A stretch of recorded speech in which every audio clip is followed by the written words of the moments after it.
Hey, this is Matt once again. Welcome back to the videos. Another paid request. This time for Johnny. Thank you so much for that. For those interested in requesting any type of videos, feel free to send it either directly to my PayPal or join my Patreon. Both links are down below in the info box.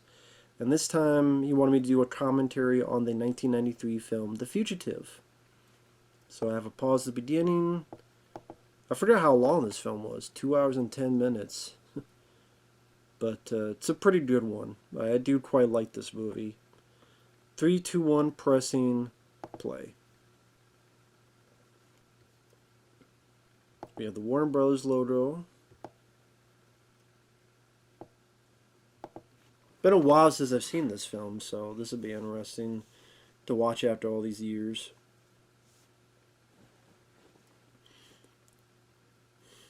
Based on the TV show that I never saw, I've heard of. They've done a few versions of that TV show. I know they did one in the 2000s. I think they did one a couple years ago. Thought it was cool how they have the titles come up like that.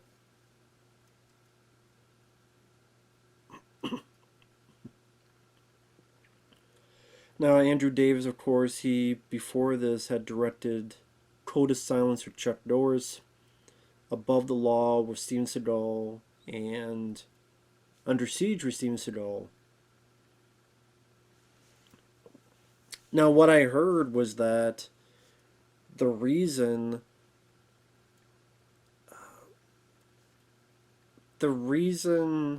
Andrew Davis got the job was that Harrison Ford had seen Under Siege and was impressed with what Andrew Davis did. It's just hard for me to imagine Harrison Ford watching a Steven Seagal movie, but hey, at that time Seagal was worth a shit, so I guess maybe it's not too surprising. So you see the remnants of the attack, which I guess in this point we're supposed to think, did Harrison Ford do this or did someone else do it? So we're not supposed to be sure on his innocence or guilt. Granted, if you watch the trailer and marketing, you would know the opposite to be the fact, but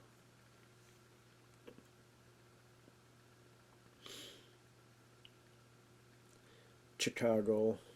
Definitely a mainstay in Andrew Davis's early work, which, for I understand, he wasn't even going to shoot in Chicago. He thought it'd be too cold, but I guess Harrison Ford was like, no, I think it'd be best to shoot in Chicago. So I guess he had seen the guy's other work too. Now, these cops, they have been in a number of Andrew Davis films. I think they also played cops in Code of Silence, and I think you see them on the ship in Under Siege. I forget the actors' names, but if you pay attention to see Under Siege or a Code of Silence and stuff, you definitely recognize them. James Newton Howard, from what I understand, he wasn't happy with the score, but then he was like surprised that he got a Academy Award nomination. Because this film was massive when it came out. It was a huge hit, this movie. Huge box office hit. And it got nominated for like 7 Academy Awards, including Best Picture. Like, people don't remember, Fugitive was nominated for Best Picture. And the award it won was Best Supporting Actor for Tommy Lee Jones. But I mean, Tommy Lee Jones did a great job. Every hen house, farmhouse, they do fine. Just very commanding, fun performance as Sam Gerard. Which ultimately, this got a sequel with Tommy Lee Jones called U.S. Marshals, with Tommy Lee Jones and Wesley Snipes. Not as good as this movie, but still an entertaining film.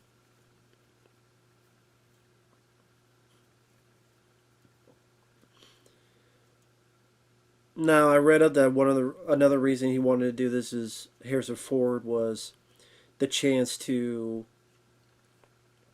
wear a beard. Because so many times he was told not to wear a beard because, like, no, we're paying this money to see your face. But he looks good with a beard. Hey, I know how that goes. Sela Ward. I'm trying to remember what else I've seen her in. Sela Ward. I know I've seen her in stuff. Was it House? Maybe it's House MD I'm thinking of.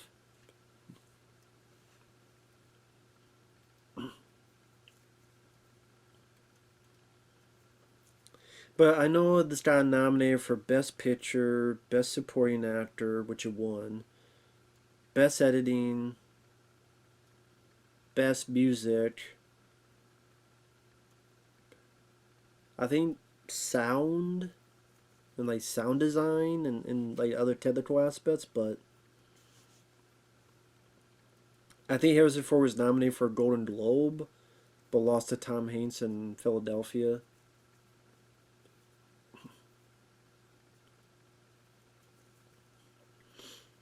Now, apparently, this film, like when they had the script by David Twohy, who'd go on to direct Pitch Black and The Arrival with Charlie Sheen, that they used, I think, the train sequence, but then they kept changing the script on a daily basis because they wanted, in their view, the dialogue to be better, or the scene to be better.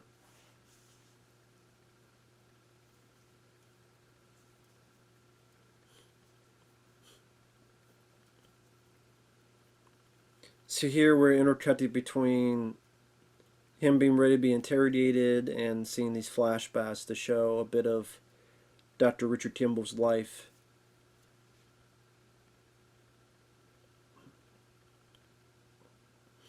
Which actually a good way to do it in this one, because it's not always the case to do it this way, but here we're into the mystery, what's going on, the predicament of Harrison Ford's character, the dire straits that he's found himself in, as well as learning more about the character, his backstory.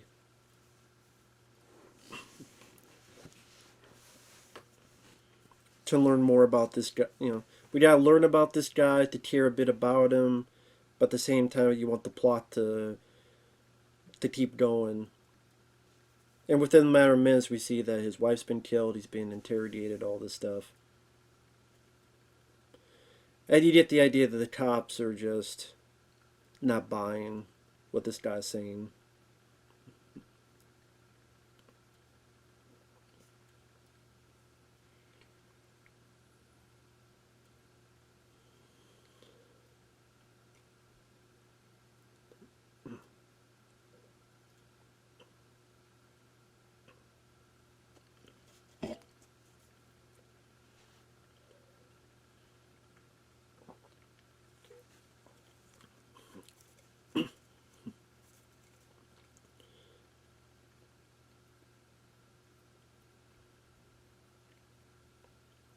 Yeah, these cops don't believe in this guy one bit.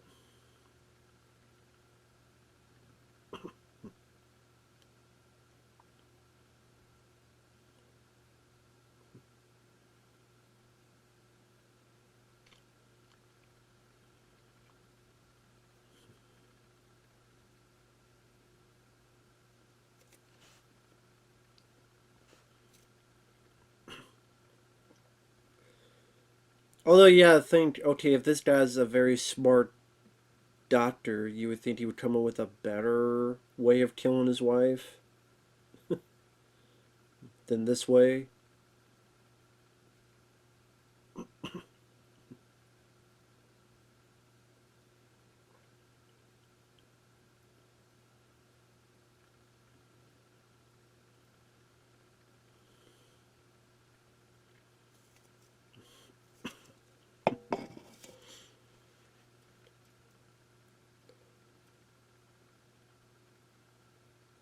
So I think Harrison Ford does a great job in this.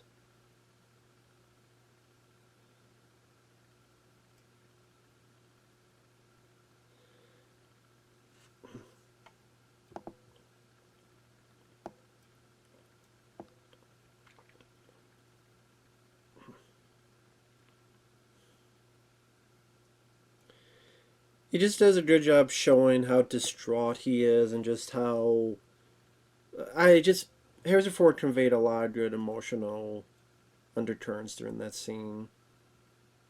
Of just confusion, distraught, shock.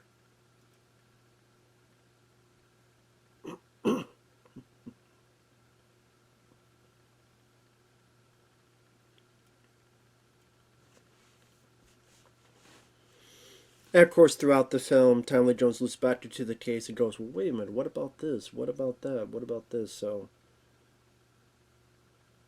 which is interesting because you think of Harrison Ford, Tommy Lee Jones starring in this, and they only have like 4 scenes in the movie.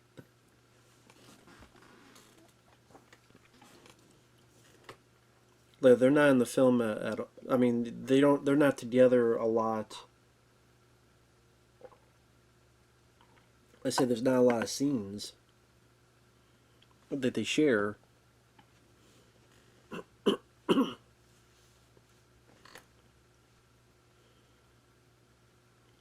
Now, of course, the reason his fingerprints are all over the place because he lives there. It's his place.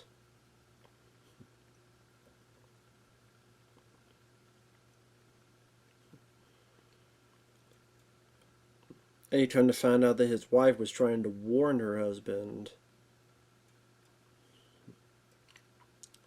But Sally, with the way she said it, but granted, he had a damn. Her fucking head was caved in. Like, that guy was the judge. I know he was in Under Siege. He was the guy. Sort of the. I don't know about the head, but one of the primary focuses of the cabinet talked to Steven Seagal and what was going on. And, well, I guess if I can't control you, I guess I should support you. What do you think? Affirmative, sir. It is interesting if you watch Under Siege, then watch this movie, just how many of the supporting character actors, and of course Tommy Lee Jones himself. He was in Under Siege, got to be in this. Apparently a lot of people were up for this role. Alec Baldwin, who said no, Kevin Costner, among others. And then for the Sam Gerard role, there was talks of Gene Hackman, among other people, but I think they cast it very well. Like I said, I know there's been other TV shows of this. There's one with, what was his name? I think the guy from Wings and Storm of the Century, Tim Daly. I think he starred in one. And I know there was one where Kiefer Sutherland was the Sam Gerard. Was that the same one, or was that a different one? I can't remember. Again, there's been 2 or so other. There's the original one, then there's like 2 other TV versions of that show. And none of them lasted that long. I think because you just go, I'll just go watch the movie. I get the full story within, 2-hour frame.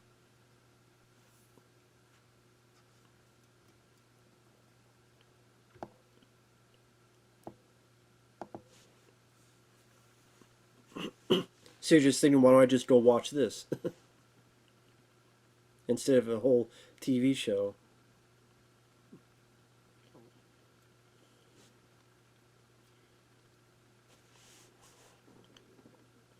Also, you know just how long the credits are, because the credits are still popping up. They disappeared for a bit. Now we still have the credits. Because I don't think they finish until like 15 minutes into the movie. One thing I will say about this film that works is that, yeah, it's 2 hours and 10 minutes, but it's a pretty fast-paced film. That's probably why they had so many editors on this. And his doctor buddy, who becomes the bad guy, Jeroen Krabbé. I'm not sure if that's how you pronounce his name. I remember him in The Punisher, the Dolph Lundgren one from 1989. I guess a different actor was playing that character, but then I think he had a tumor or something. And then, yeah, Jeb Stuart and David Twohy.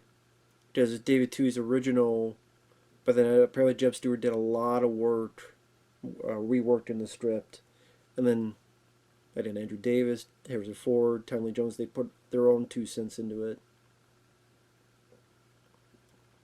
It was crazy that means in essence it doesn't have a bona fide script, and yet they were able to work it out to create a movie that was a huge hit and a Best Picture nominee. So sometimes that can work. Sometimes not always a disaster when you do that type of stuff.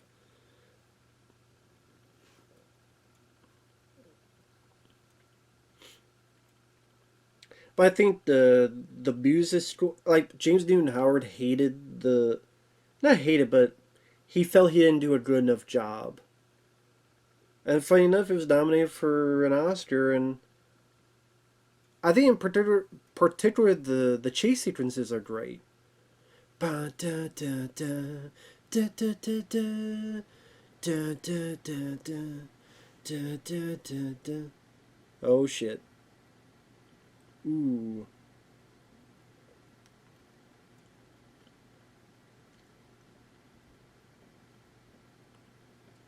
There goes the cop, the driver.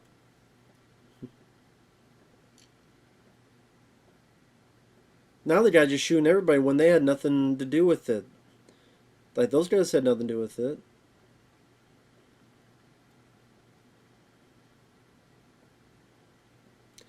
This is a very well shot sequence. Just showing the interiors, just how they flip up like that, to really give a sense of the pain these people would go through in this type. Just and trust me, I've been in a car accident.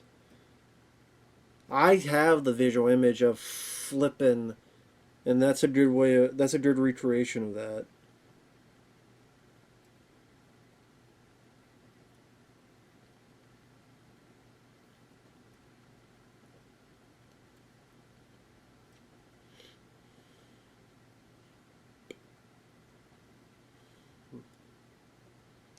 I'm looking up to see if I can find. Uh, that old guard, Richard Reel, the one with the mustache that was shooting with the shotgun. I recognize him. He was in, for those who are a fan of horror films, Hatchet.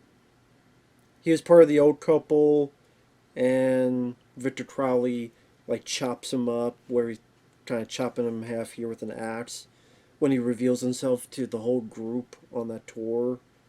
And the first to die is the old guy. That's the old guy. He was in Hatchet.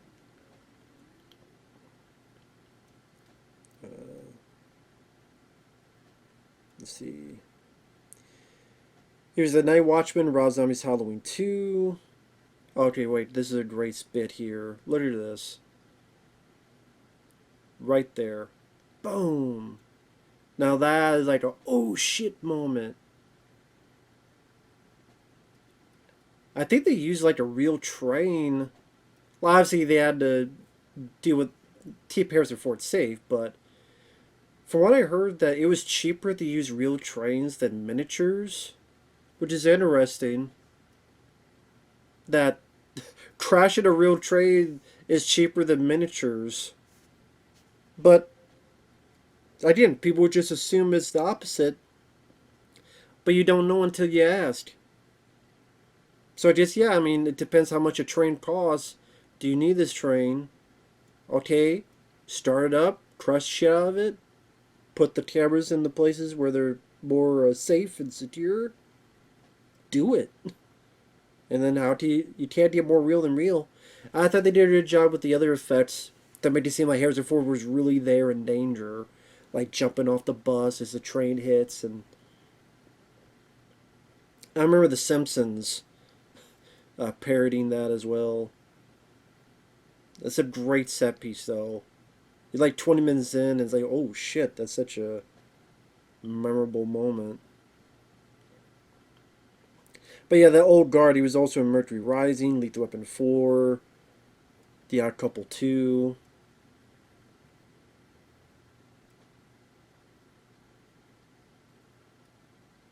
That guy. Trying to remember who that guy is.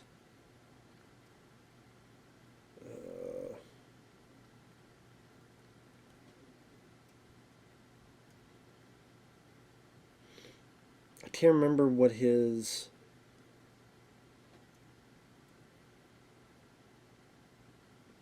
Eddie Bo Smith as Copeland. I don't know what else he's been in. He seems familiar. Let me look.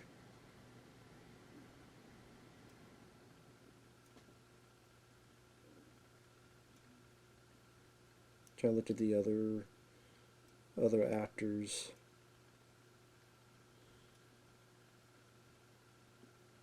No, I'm not sure. Oh well. Of course, we had Tommy Lee Jones.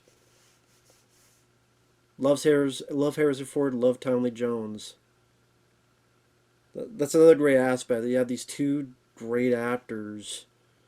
And that's what makes it work, is that you're either with a great actor like Harrison Ford, or you're with a great actor like Tommy Lee Jones, and they're both doing wonderful work, giving different performances. Tommy Lee Jones is lively, and the way he's able to...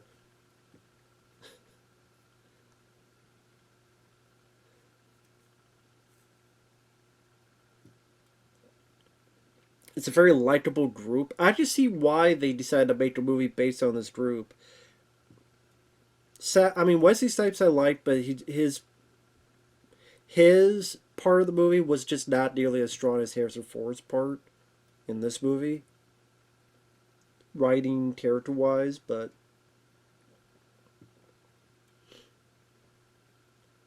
But Tommy Lee Jones can just assert dominance, and yet have a subtle sense of humor to it as well.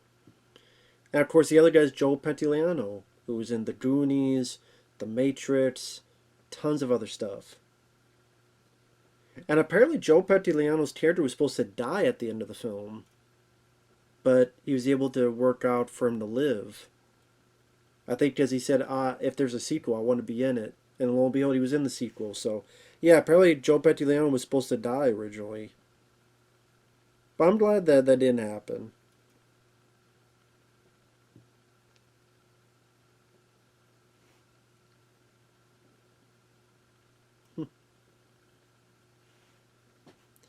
Of course, what was it Tommy Lee Jones says? Do you want to change your bullshit story?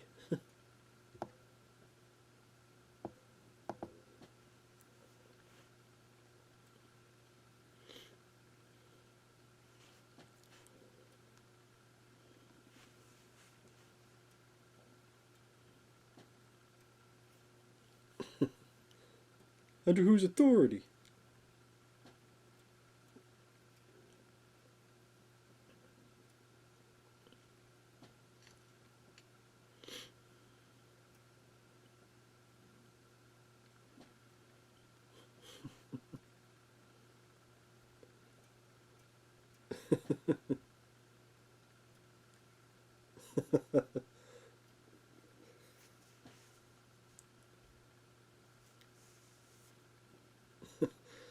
We're fastened to find leg irons with no legs in them. Yeah, where are those tees at?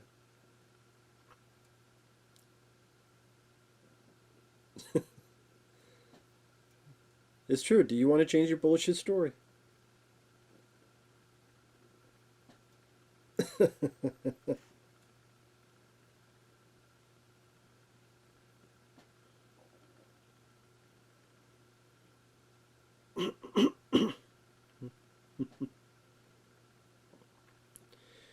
Here's his big speech.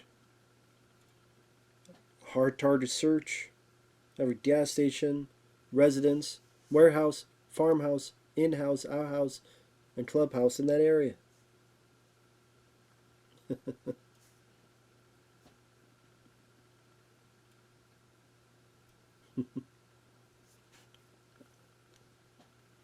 There you go. Go get him.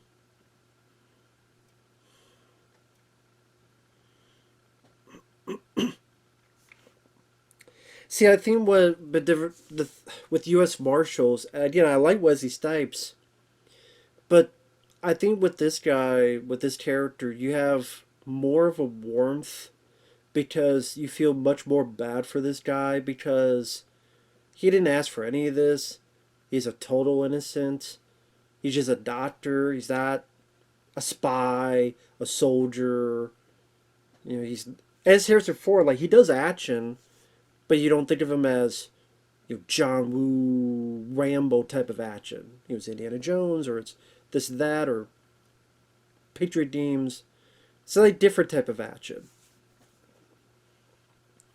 So in a way, you feel a bit more vulnerability with him.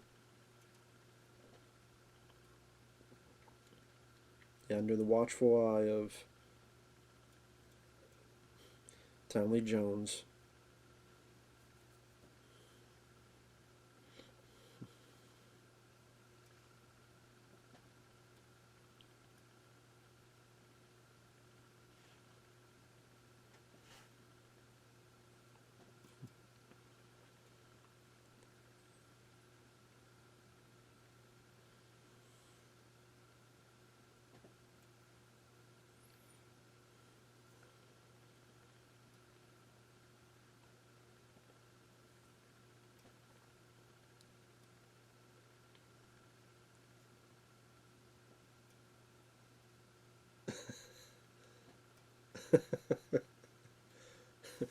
What are you doing? Thinking?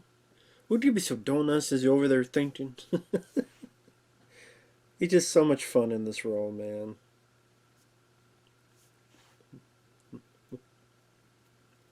Ah, there's the other guard who Richard Kimble saved. That's the thing, though. His acts of kindness or acts of not hurting anybody will make these people get more positive. Well, wait a minute. How come he didn't do this? How come he didn't do that? That's the thing. This movie really goes at a good, solid pace. It doesn't stay on one location or meaningless subplots. It's just the chase is on. He needs to find out what happened, who killed his wife. I even like this piece of the score. It keeps with the mood of the piece. Yeah, pretty decent makeup effects there.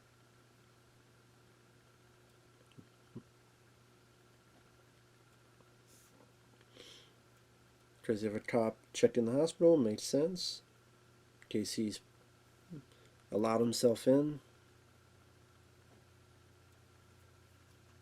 Yeah, you make some copies. Harrison Ford is pretty good shape at this time, man. Pretty damn good shape.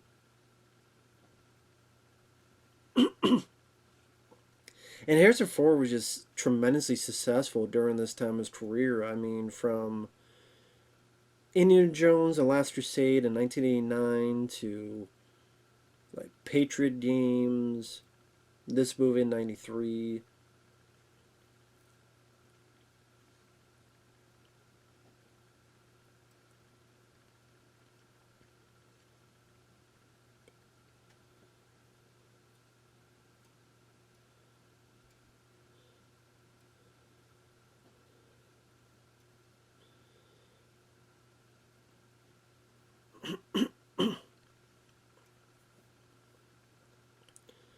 Another piece of score that's good. And it keeps it with the mood of the piece, that there's danger still involved. There's no time to dawdle. There's no time to fuck around. That he needs to hurry as much as he can. It makes sense he would steal some food. I mean, who knows the last time he ate? Sorry, dude. Taking this with me.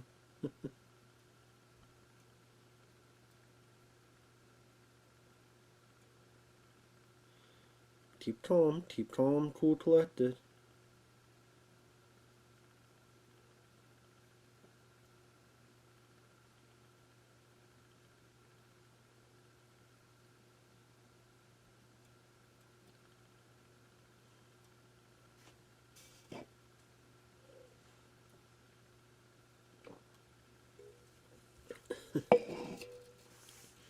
That cop should be fired. I know he doesn't have the beard, but goddamn. Yeah, I know the beard is a beard, but still, you should be fucking fired.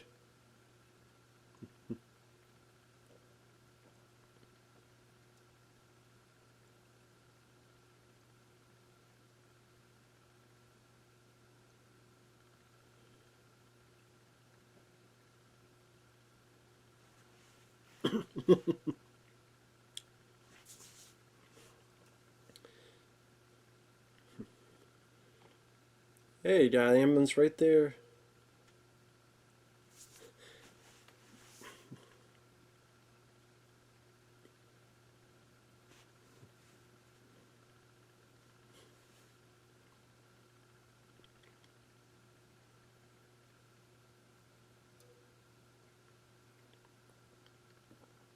I mean, you would think if a doctor is that smart, he would have a lot more. I mean, he would have a lot better of a alibi than a one-armed man. I don't know.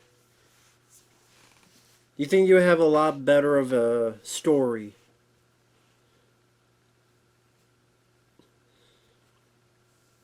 Like he's a smart doctor, but he stays up a one-armed man as a culprit. I mean, the stranger the story, usually the more true it could be.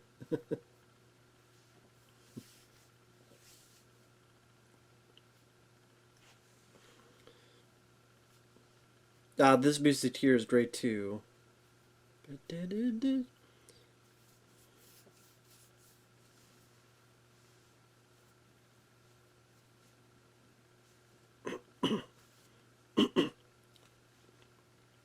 See, I know this music was also used in the trailer for Outbreak, another Warner Bros. Film that came out in 1995, I believe. If you watch the trailer for that, the music is music from this movie. This may be my favorite piece of music in the movie. Coming up here is this slow build up.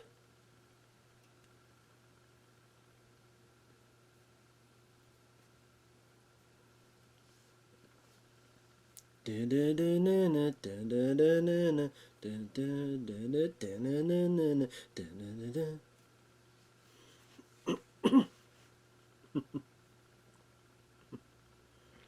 the chase is on.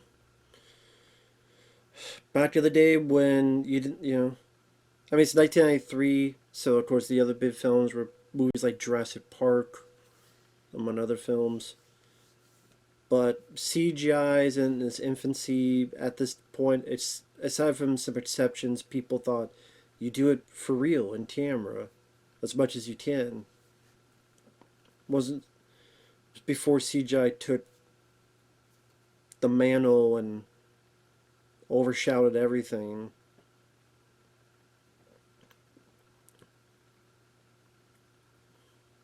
Uh, See, you listen to this music, and I'm like, this is another my favorite piece of music here. It just gets your pulse pounding with this music, which is the job of the musical score. Just pulls you into the scene more so.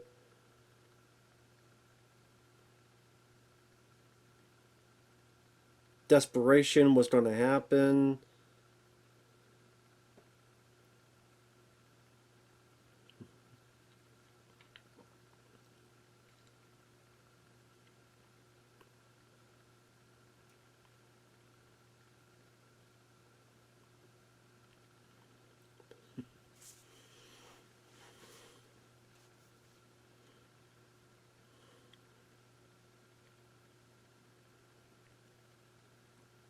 That's true. Where else is he going to go? Right into the sewer.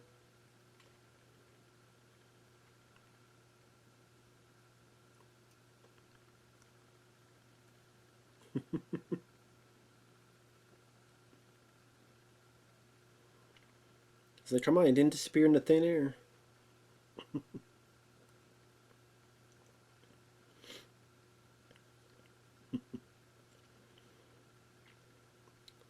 And that's another thing. You got two very smart protagonists, the hunter and the hunted. We got ourselves a gopher. There you go. Oh, yeah, this gets to the great. I did kill my wife. I don't care. Which apparently that was an ad lib. Apparently it was a different line in the script, but Tommy Lee Jones didn't like it, so he's like, "Can I say I don't care?" And that sounds a lot better. If seems like it fits Tommy's character a lot better. I don't care, which is true. It's not his job to care. His job is to catch, not to care.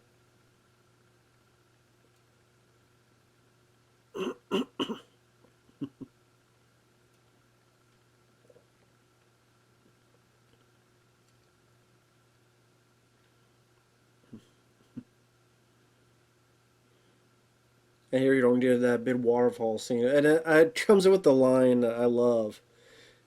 He just did a Peter Pan right off this drop.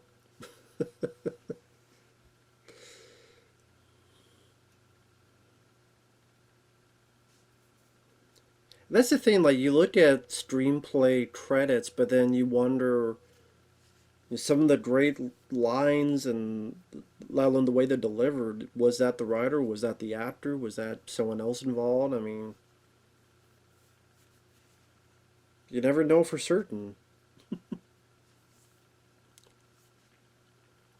And if it's a good enough line, then everybody's going to want to take credit for it.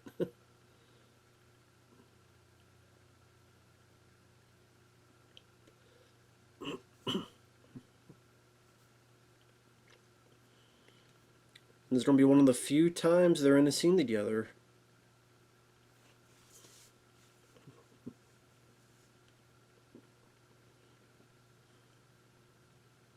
And this is kind of the era where Tom Lee Jones is finally getting some success in his career because he had done films before, Black Moon Rising. Oh, here, wait. I did kill my wife. I don't care. At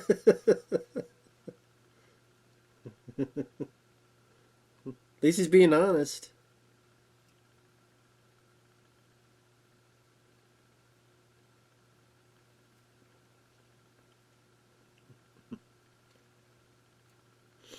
But yeah, earlier, I mean, he would do films like Black Moon Rising and uh, trying to think was the Eyes of Laura Mars. Can't remember what the name of it was. Like he would do these films, and they didn't do a whole lot. He's in a good one called The Park Is Mine. That was in the '80s, but he didn't really find a lot of success in the '80s, like box office wise. Even though consistently good as an actor. And then you get the '90s. We have Under Siege '92, Fugitive '93, '95 Batman Forever. How do you feel about his performance? That was a successful film. And then Men in Black in '97.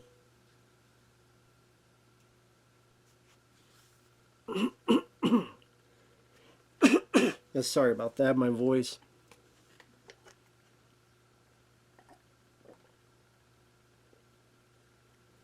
Goes the question, what would you do? Would you take the shot? And I guess you would take the shot. Grav, you don't know how to swim, it's not going to end that well, but of course, that is the question. Could you really survive that waterfall? I don't know, I just... Or would your neck get broken?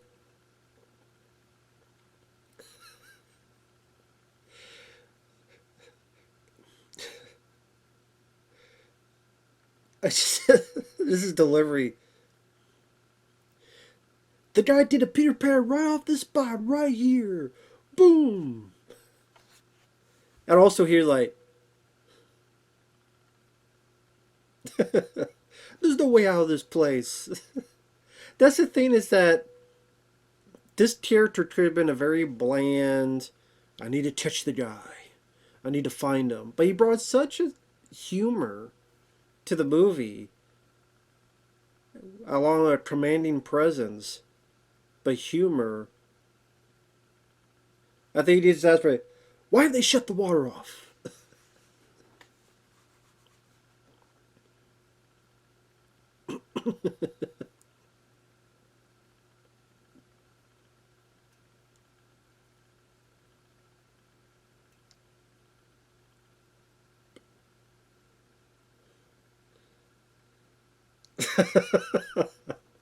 How come they haven't turned off the water?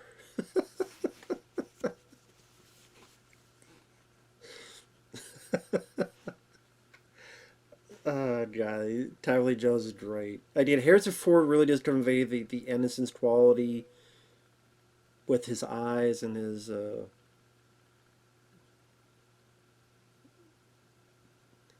He could do a good job being quiet, subtle, and vulnerable. I think that's the thing. Wesley Snipes. Again, I like him in U.S. Marshals, but you don't really see a big sense of vulnerability with the character as you do with Harrison Ford here. Plus, Andrew Davis is a much more capable director who's handled action and above the law, Cold as Silence, Under Siege. So he's definitely knows how to show. Even afterward, Chain Reaction is okay. It's an okay film. I could watch it with Keanu Reeves and Morgan Freeman. Andrew Davis did that. But it felt like he was kind of doing The Fugitive again. It's a guy who was arrested. He's a guy on the run for a crime he didn't commit. And Fred Ward was pretty much the Tommy Lee Jones part, although Fred Ward didn't have nearly as big of a part. And it's Keanu Reeves on the run trying to clear his name. So yeah, it felt like let's do The Fugitive again, but not nearly as successful, both critical wise, box office wise. And again, Chain Reaction is okay, but I could watch it and have some fun with it. It's I don't think it's a bad film. I don't mind Chain Reaction. Collateral Damage I do like. That was the film that was going to be shelved because 9/11 happened. The studio was like, well, we shouldn't show this. Ultimately it did, and sadly it bombed, but I think that's a pretty damn good Arnold Schwarzenegger movie. One of Arnold's more underrated films.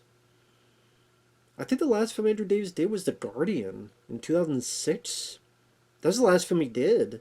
So I guess he's retired, or he doesn't want to work anymore, or no one wants to hire him. I don't know. And The Guardian did not do well. And that is one of his weaker films, sadly. That's the one with Kevin Costner and Ashton Kutcher, and they're with the Coast Guard. It's one of those where it just, I don't know, felt like wannabe Top Gun mixed with wannabe some other stuff, and backdrafted away. I don't know why it made me think of that, but maybe backdraft's the wrong choice. But I just wasn't big on The Guardian. That one.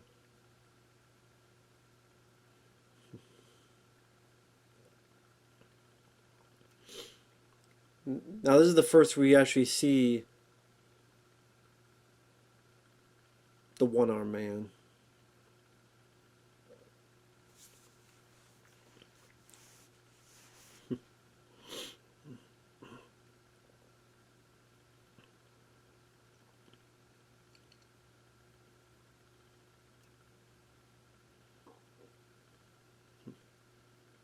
Well, that's what he's going to do. He's going to find that guy.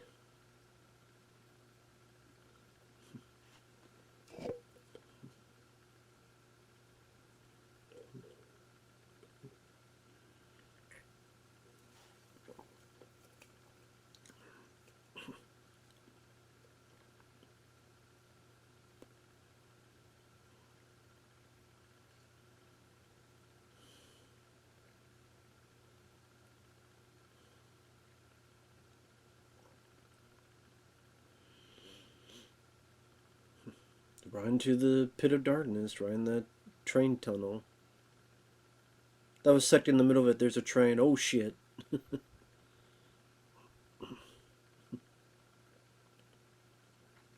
Troy changed his hair color. Made sense. Darken it up a bit.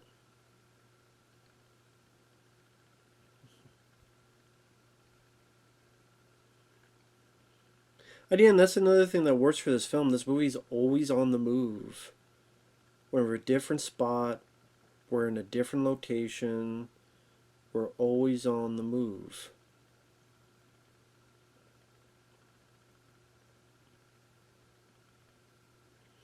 And we don't, again, stay for unwelcome subplots, which I think was the benefit. The goal is to clear his name, find one-armed man. Again, it's nice that you have the vulnerability as before, then you have the fun banter with Tommy's group.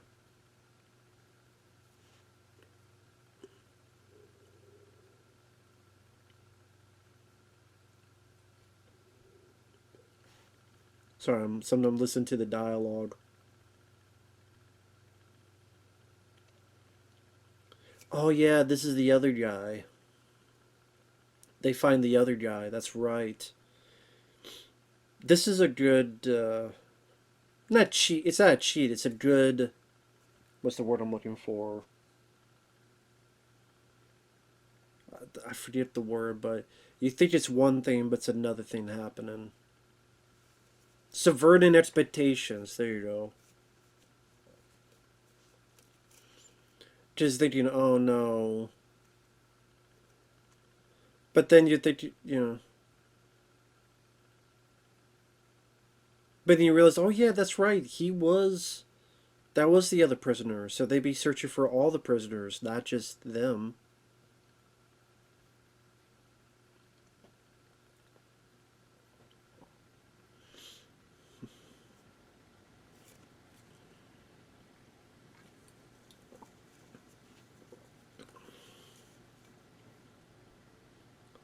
Because he'd be like, wait a minute, what the fuck? Did Richard Kimble have sex? He's like, oh yeah, there was the other prisoner. There you go there.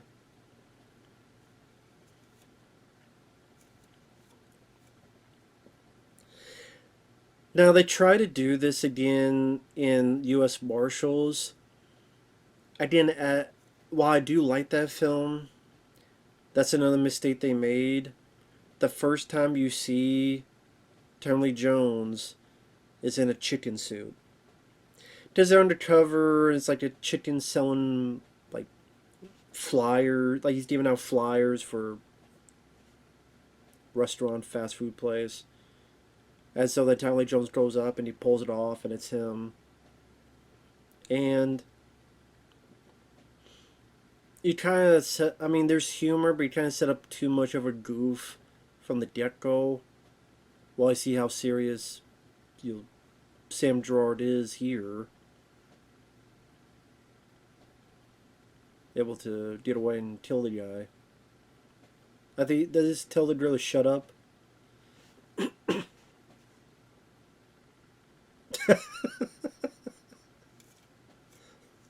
Shut up. Oh yeah, then the line, I don't bargain. I think this guy, Robert Downey Jr. Yeah, I think Robert Downey Jr. kills this guy in the U.S. Marshals. And makes it seem like Wesley Snipes did it, so then that's why Tommy's so adamant to get and maybe kill Wesley Snipes until, thankfully, cooler heads prevail. Yeah, I think this is the guy that Robert Downey Jr. kills in U.S. Marshals. I don't bargain.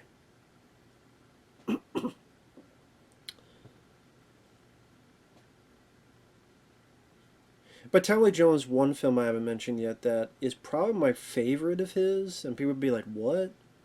Is Volcano. I love Volcano.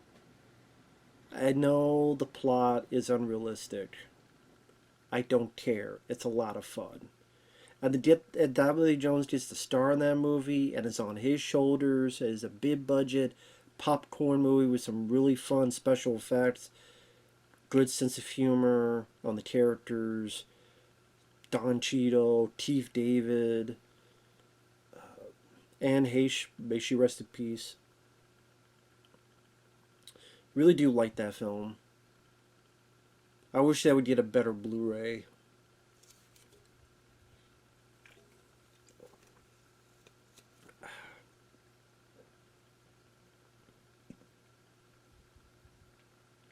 I doubt there'd be a 4K of it, but that's probably one I would buy because I'm just a fan of that movie.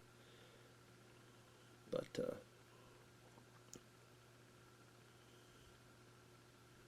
like we're already 50 minutes in. Like damn.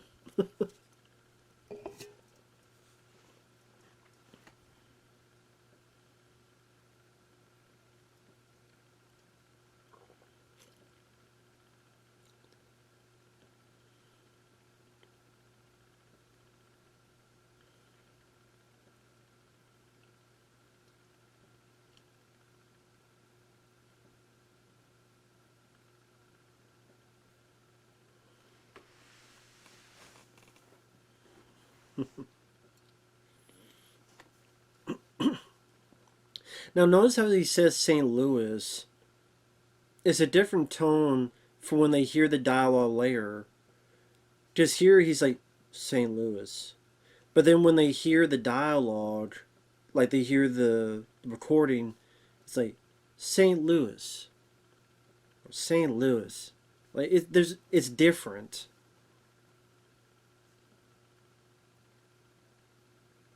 See St. Louis too.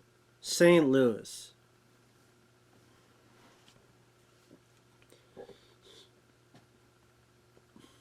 Just those a little difference to it.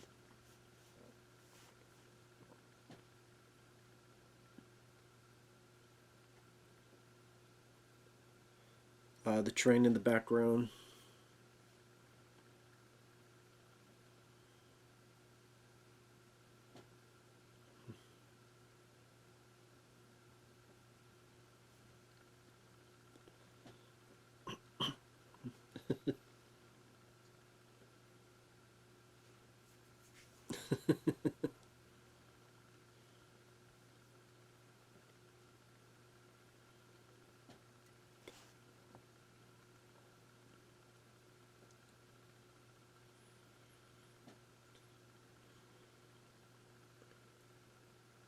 Man, back to the day when you had to do it with tape recording like this with film.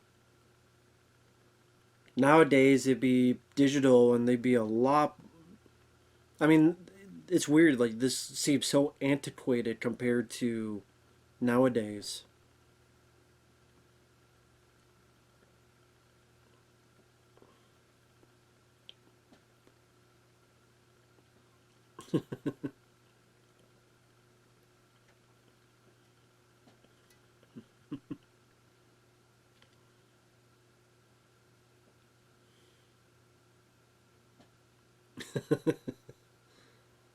I'll notify the press. No press. No press.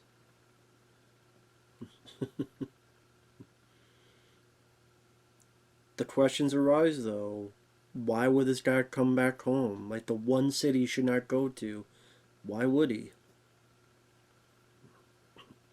There's Jeroen Krabbé, who was in The Punisher in 1989 with Dolph Lundgren.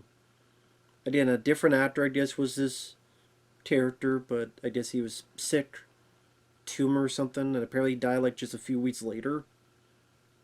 So, or I'm not sure it was a few weeks later from then, or a few weeks after the movie came out. I can't remember. I think a few weeks after that.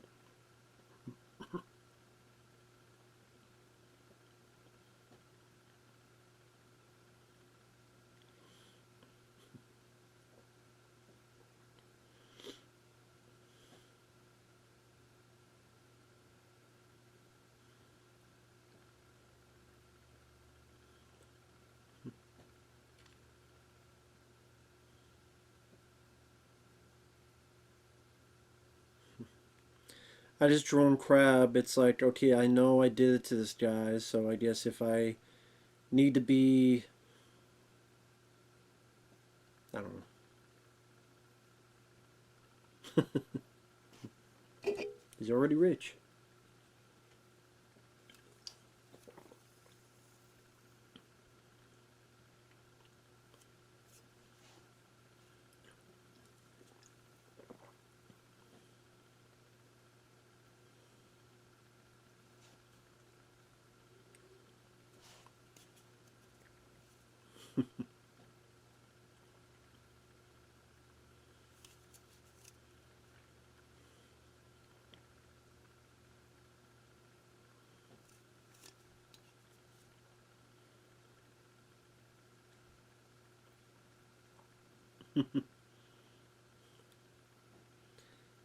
It's a good room.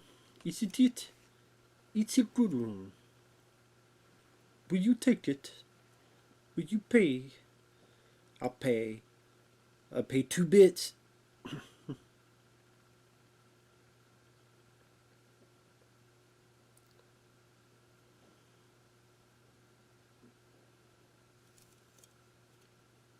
But actually, I mean, they seem like nice people, so at least there's that. They didn't know what the typical, oh, they're bitchy, there's this and that. It's just, no, they're just people renting a room.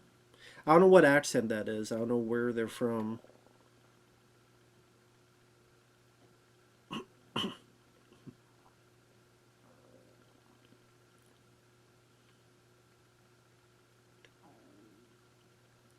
So now the cop's gonna be looking everywhere. Cops everywhere. Cook County Hospital. Pretty ballsy, but you gotta look into who has a one arm. Which I think that was in the TV show as a one arm man. I think the end of the TV show you find out that there was no conspiracy, it was just burglary. Just circumstance. Burglary. But here there's much more to pharmaceuticals and things of that nature. It seems like a little bit more payoff in that instance.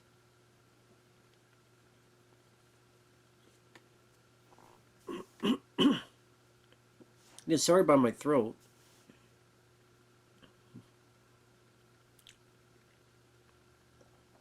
Myoelectric, I don't know what the fuck that is. Oh, prosthetics, there you go. Look into the one-armed man. Who the hell would have had this? Who could it be now? Who the fuck could it be now? Do do do do do. Yeah, underlay, in la piscina menina petita. In your petita. Oh no, no, no. See, he has this sort of like, I don't know, the composer. He has a kind of a nice quiet moments. That is able to keep the mood going. Then put a bit more of the strings together for the more bigger set pieces. And I'll be right back. Sorry about that. I had to get some stuff done, but I'm paused at 58 minutes and 25 seconds. 3, 2, 1, pressing play. He's searching in the prosthetic ward, trying to get some files to learn the identity of the one-armed man.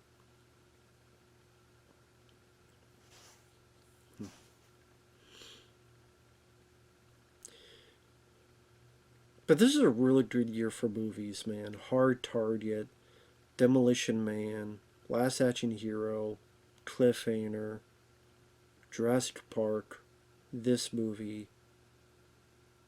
A lot of good movies this year. Sad when you compare it to this year, in 2023. Which, damn, that's 93? 30 years ago this came out. I didn't realize that. 30 years ago. That's fucking crazy. 30 years ago this came out. Wow.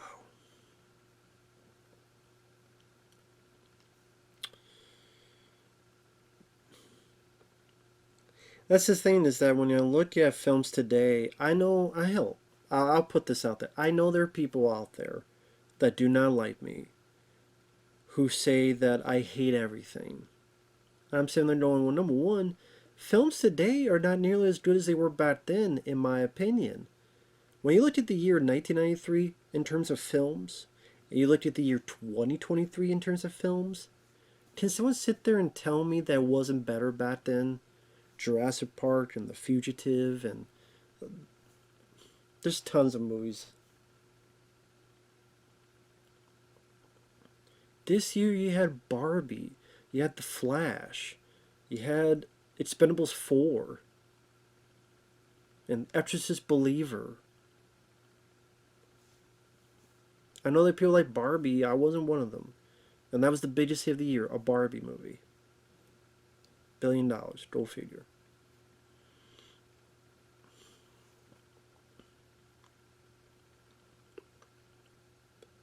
And there are films, I mean, in the past couple of years I've liked from.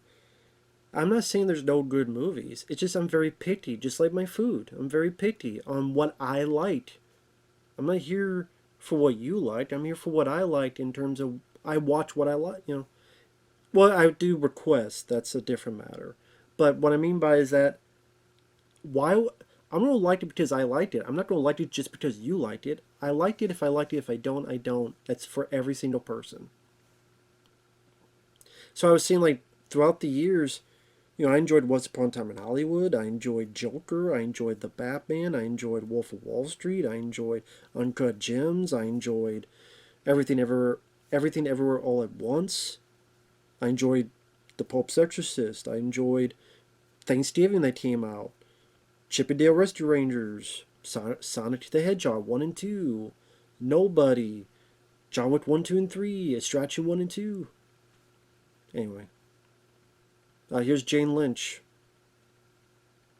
But she got popular quite a bit later. She was one of the voices of Wreck-It Ralph, a lot of other movies and TV work. This is pretty early in her career, Jane Lynch. But I always liked her. She was a good actress. She always felt believable in the roles she was placed in. Always liked her. But again, what I was getting at is that you have people that, you know, they get mad if you don't think a certain way. I mean, think about back in the day. The general consensus in 1982 was that John Carpenter's Thing was a bad movie. Imagine if you're back there in 1982, you said, I think this is great. I think it's one of the best sci-fi horror films ever. By the general consensus, you'd be looked at as a fool. You'd be looked at as an idiot. Well, you liked everything?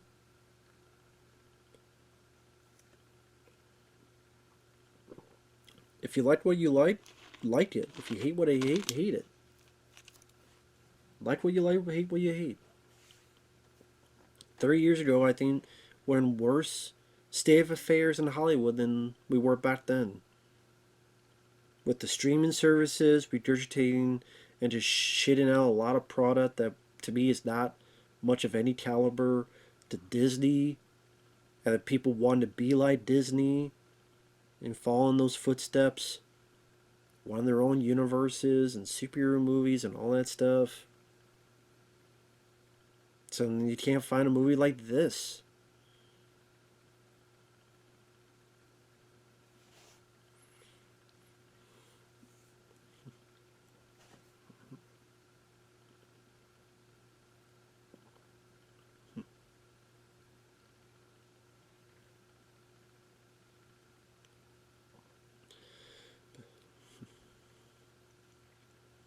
Yeah, there's no way to go here. No way and nowhere to go.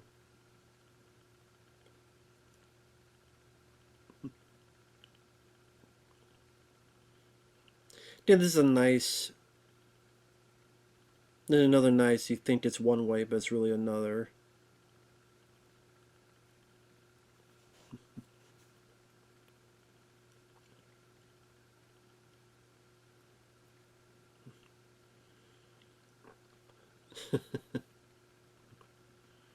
Trying to listen to the dialogue, what they say.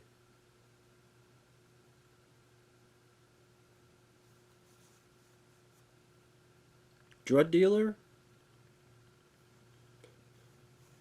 Well, the cop mentions something about a 12-year-old girl. What? And now he says he's a drug dealer. So I guess both.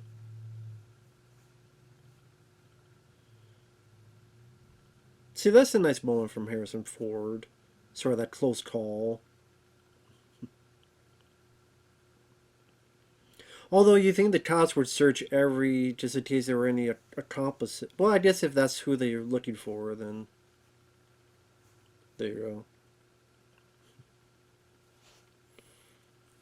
I would think why you wouldn't wear a hood, but I guess if you wore a hood, you would look more conspicuous, perhaps.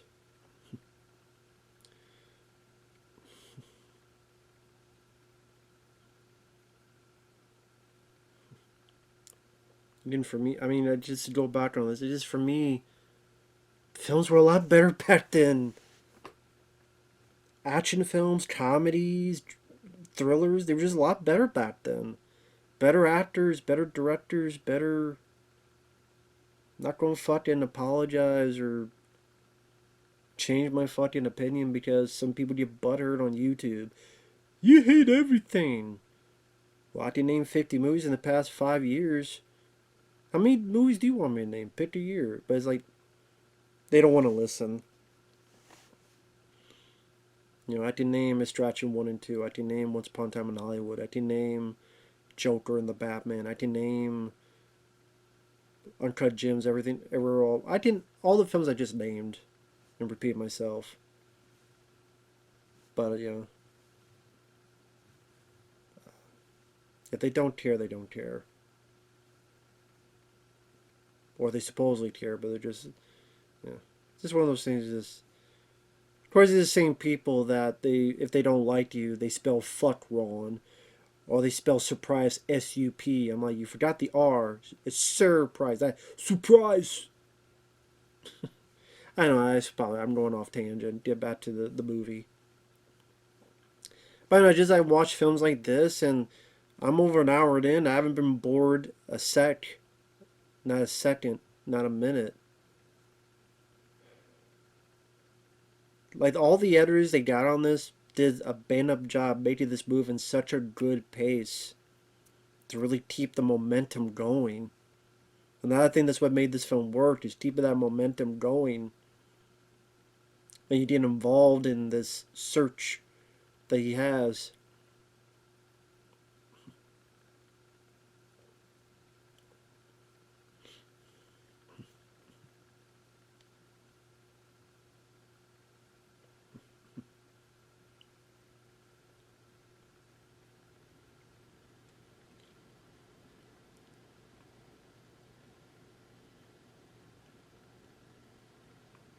So this guy sold Richard Kimble out. Probably for hope that if they catch him, he would get a reduced sentence. But he didn't want to say anything at first because he has his own criminal background. So here we have Julianne Moore. Now, I looked this up.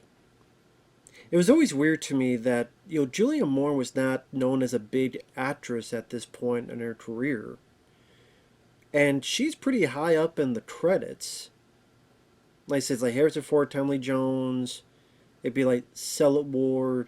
And like Julianne Moore is like fourth or fifth on the call sheet. And you're wondering why, because she has such a small part in this. From what I understand, there's a lot more shot with Julianne Moore where she would help Richard Kimble and there'd be like maybe a bit of a love story. And they cut all that shit out. And honestly, it works because all the shit's cut out and nothing feels strange or awkward or like something's missing. It also makes sense. If you search for your wife's killer and you're on the run, you don't have time for the love doctor. You have no time for love, Dr. Jones. Oh, he helps this kid.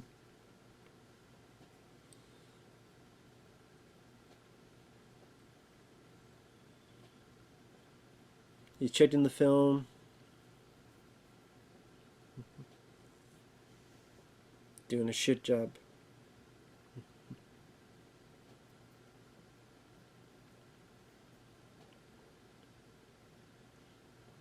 Well, there's his chance.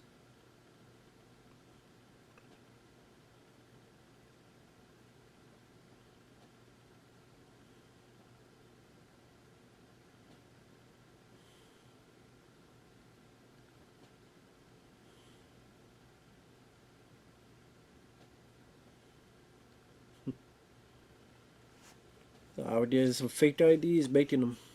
There they are.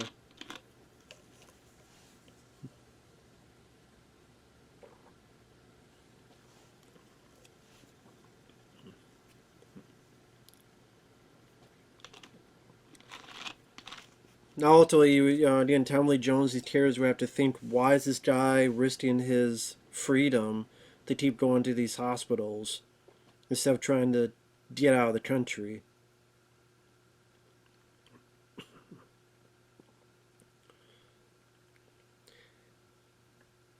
And see, stuff like this also makes you care for the character, despite the fact that he's on the run, he's been framed for murder. He generally takes the time to help this kid out.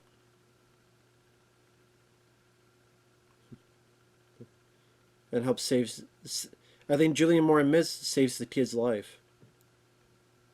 So again, there's a lot more to Julianne Moore's character, and that's why she's so high up on the call sheet. But then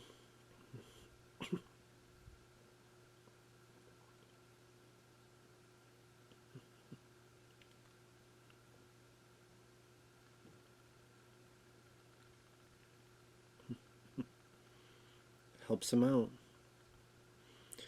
And this is a nice piece of music there too. And not too overbearing or melodramatic.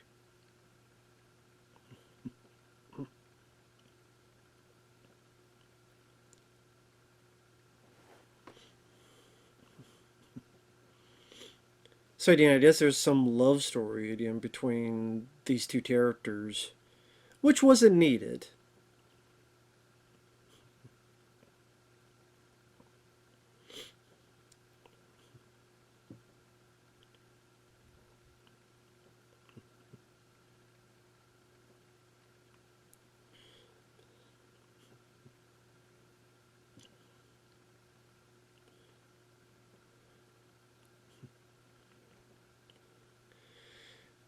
And like I said, you didn't really need more with this character. I think, see, that is a good piece of editing and direction. Hey, we thought we needed this. We thought we needed a love story. We thought we needed this thing with Julianne Moore. And we didn't. And no one missed it. No one ever said, oh, again, I would only mention when, because her name is so high up. I'm like, why is her name so prominent? She's barely in the movie. But that's why. And I'm like, was she a big name at this point? This is before The Lost World Dress Part 2. This is before Hannibal and The Forgotten, those movies.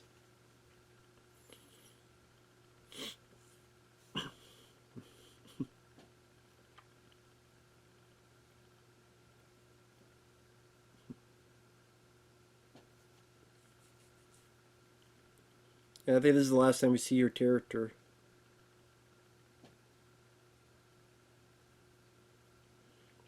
Like I said, you didn't need any more.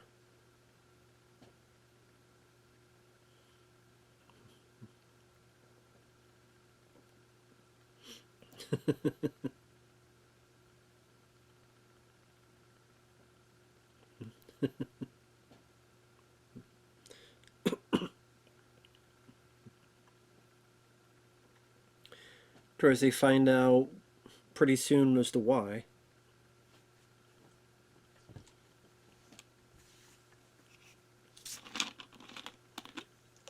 One-armed man.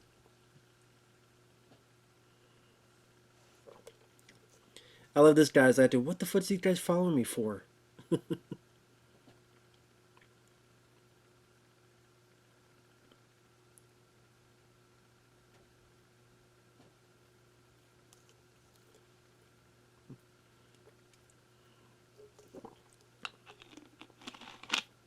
I'm sure there's like, what the fuck is your guys' problem?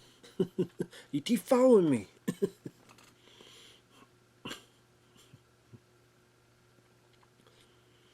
I did. I haven't even really talked much about Harrison Ford. I mean, obviously because of Star Wars and Indiana Jones, he became one of the most profitable actors. Because those two franchises alone made such a huge amount of money. Because he had Star Wars, Empire Strikes Back, Return of the Jedi. In between Empire Strikes Back, Return of the Jedi, you had Indiana Jones, Raiders of the Lost Ark. After Return of the Jedi, you had Temple of Doom. It was what, 84? 89 was Last Crusade.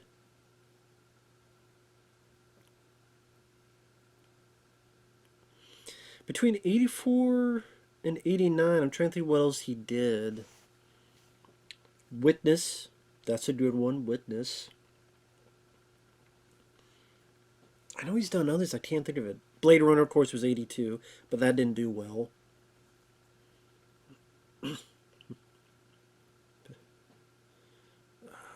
I'm trying to remember. Yeah, 89 was Last Crusade, and then between that and this, Regarding Henry, which I like Regarding Henry. I think that's a good one. I know it didn't get as critically acclaimed as I think it should have. People kind of went, what, really? He's looking at Ritz tractors? And, but, Jesus Christ. God, these cops should be fired. 1, 2, 3, like 5 cops in an elevator. No one notices.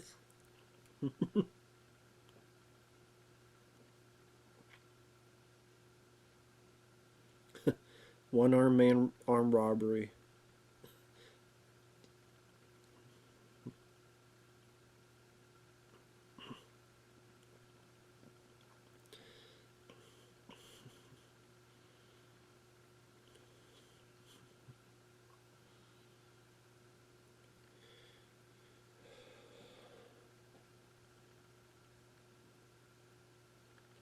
Of course, this tells you what time of. Oh yeah, you find, yeah, this is the wrong person, because he finds out pretty quickly it's not the person.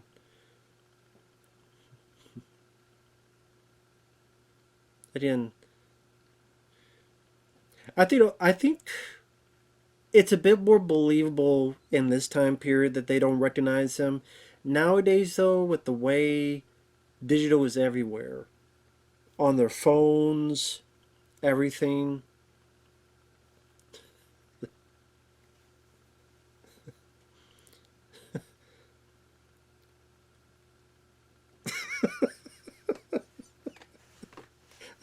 See, stuff for those who are not watchers, just listen. It's Tyler Jones going, don't use words around me that have no meaning, okay? Don't.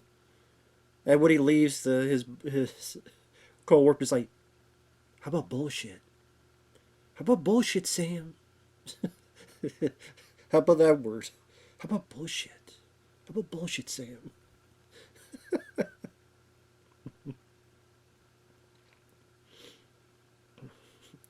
But I mean, hey, there's no way for him to know until he goes here.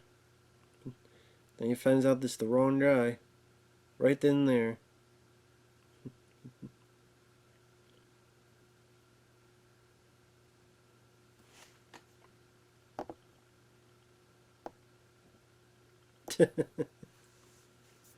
Yeah, you gotta be down here. Might as well talk about something.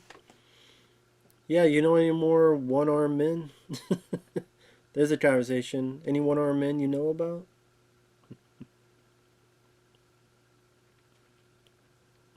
Of course, the guards has a little bit of confusion there.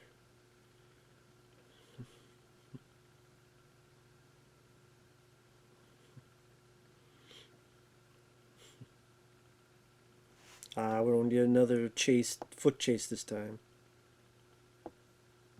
The second time they meet.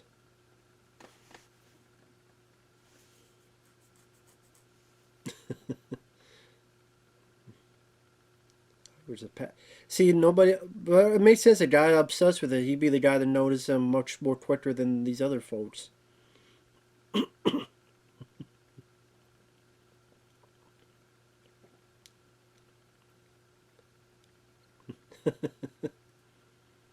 And there's that music, right? Fits so well.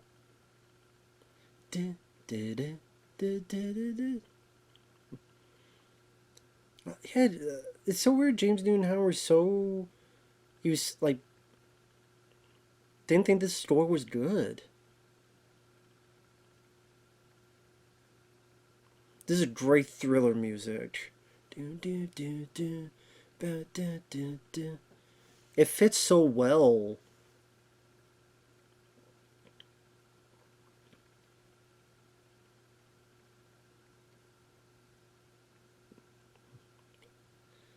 Another one of my favorite pieces of the score is this whole section here.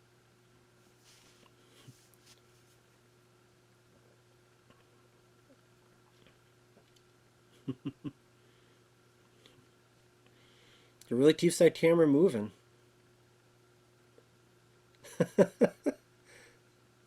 Smart of him. Turns on the guy.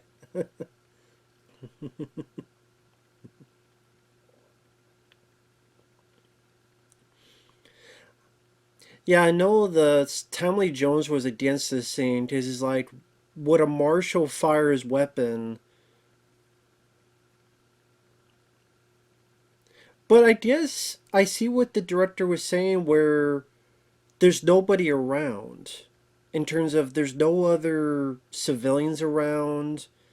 You see that there's no civilians in the way. There's no civilians that could be hit. You see nobody around. So it makes sense why the director's like, no, it would make more sense because it would give more of that sense of danger. That, his job is to catch or kill this guy. So now it showcases that, okay, this guy's in danger. You don't want him to get caught. Now, granted, I do see Tom Lee Jones where Harrison Ford is unarmed. Like, he's unarmed, and so Tom Lee Jones is shooting an unarmed man. I'm not talking about no arms like this, but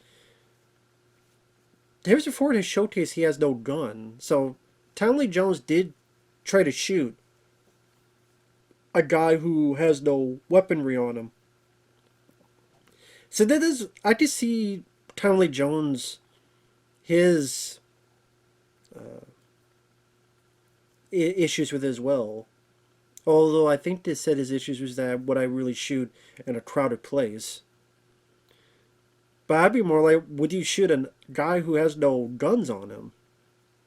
Now, if I understand this was not planned, like they saw that there's a parade and it's like, hey, let's work this in. So they really had Harrison Ford. I think they worked out something like, hey, like with the higher ups, but maybe a lot of people didn't know. Hey, we're gonna film you guys, and you try to blend in. And I know parts like Harrison Ford just got in the parade, and that apparently it took a long while before people actually noticed he was there.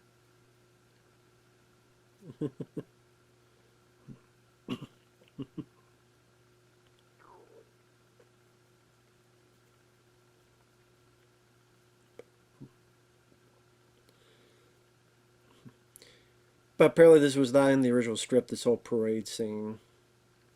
Kind of put in there. I don't know if I want to say last minute, but kind of more closer to that.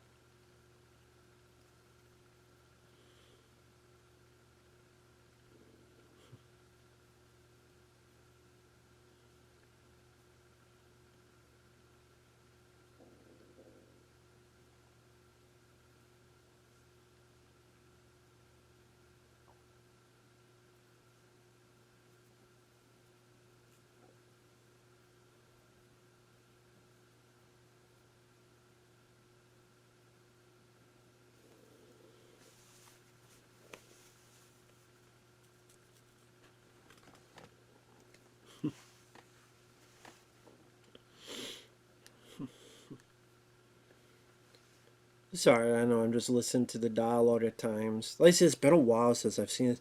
I realized I didn't have this fucking film on Blu-ray, so I'm watching this on online. But yeah, I'm like, I don't have the Blu-ray of this movie. Although I heard that the Blu-ray of this wasn't that great, but I think there's a newer Blu-ray. It might be like a, was it a 30th anniversary? I don't know. I have to look that up. Because I realized, yeah, I don't fucking have this film. And I'm like, I can't believe I don't have this fucking movie. How do I not have this movie? But, again, I heard that the old Blu-ray was pretty bad, so I'm like, okay, maybe that's why I never picked it up.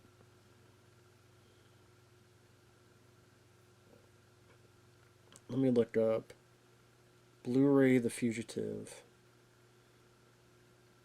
I was looking for this film. That's why it took a bit longer to do this. I'm like, why can't I not find this fucking film? I'm like, wait, I don't ever remember buying the fucking Blu-ray. That's right. I don't remember buying the fucking Blu-ray. What the fuck? What happened? Oh, what the hell? I never turned that off. What?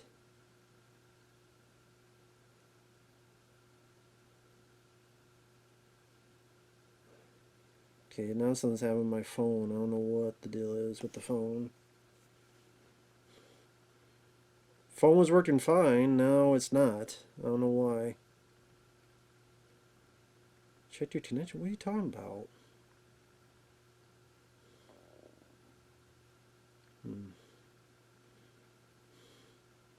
I'll be right back. Alright, sorry about all the stops and starts. My phone, I had to just restart. I kind of find out that there is a 4K that came out this year for the 30th anniversary. So, maybe I have to pick that up sometime since I don't own. I think what happened was I had the DVD that had US Marshals on it. And that might be like a flipper disc. So that was like an old DVD. But yeah, I have to pick that up sometime. But 1 hour, 26 minutes, 44 seconds in. 3, 2, 1, pressing play. Sure, god damn it. I didn't think of it. I should have looked it up and bought it and then watched that, but oh well. It is what it is.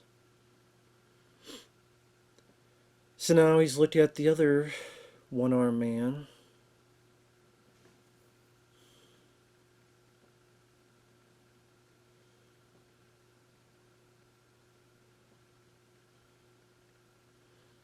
Ah.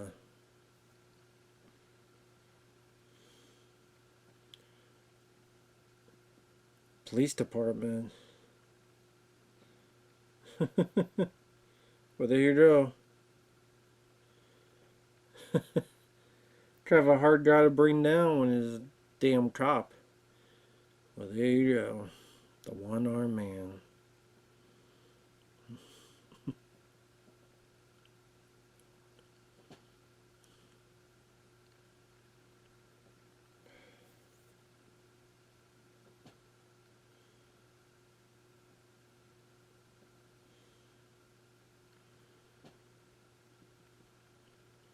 Definitely some recognizable people. Well,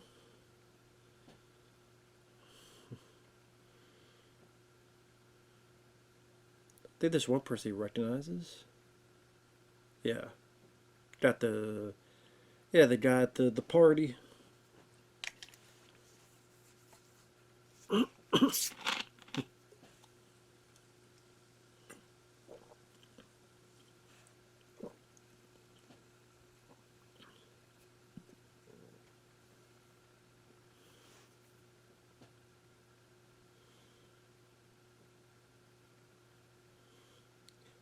Yeah, I'll catch up with you and dangle your fucking corpse around.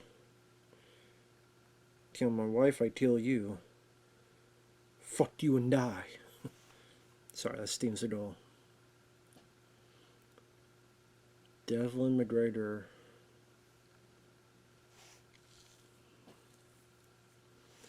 Definitely has a pretty good memory. Just you would hope the doctor would have that.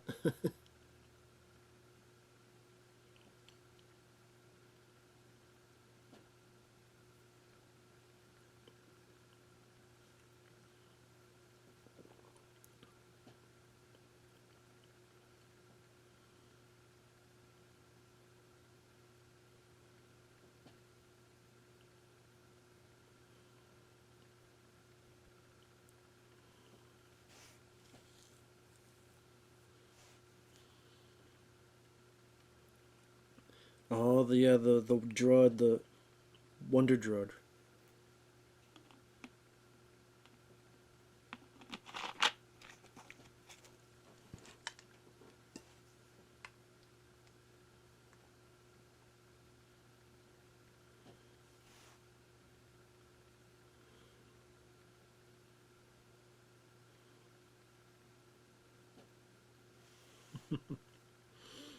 Of course, he's met Richard and has heard him, so he definitely will recognize his voice.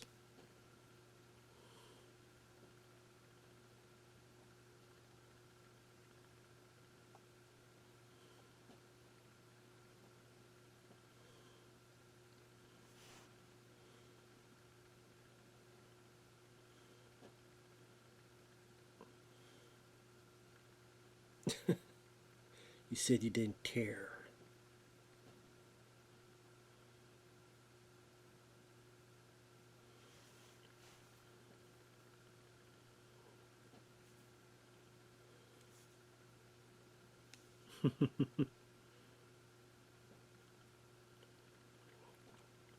Well, of course, he wants you to find the place.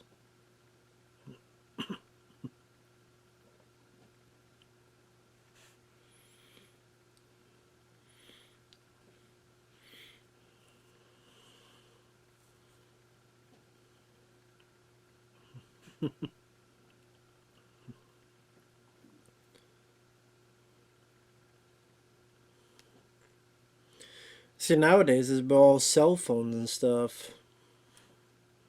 I guess you just get a cell phone, just leave it there.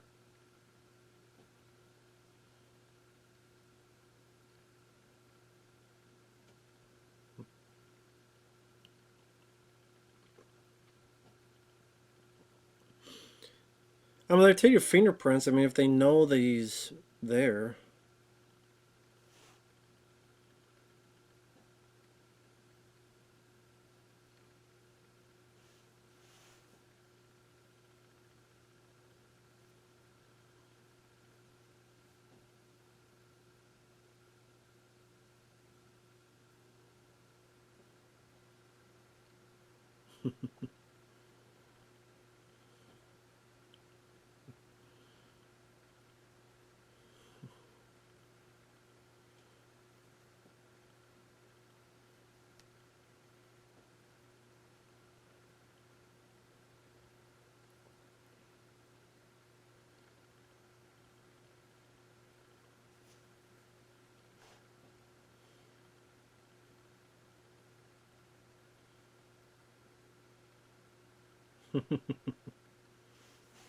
Yeah, it's like Cheers. Everybody knows your name.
That's a pretty damn big fish there. I agree with him on that.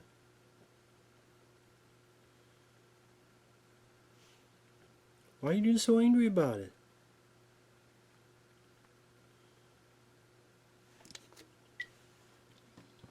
No, be my guest. Ah, damn it.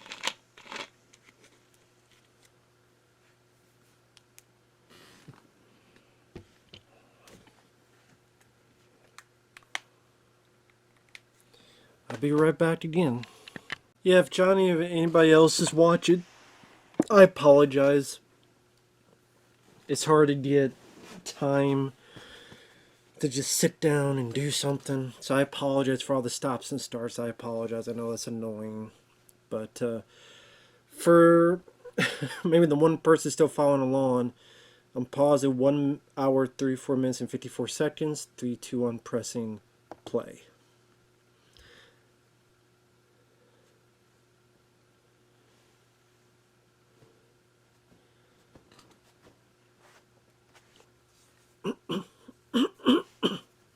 Again, sorry about that.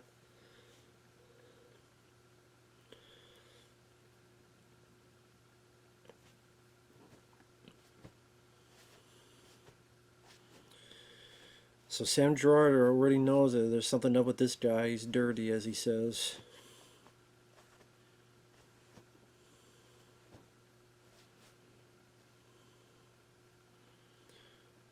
Like our characters are starting to believe Richard Kimble a bit more.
He's going to get fucked over. He's going to find out who his true enemies are. You switched the files.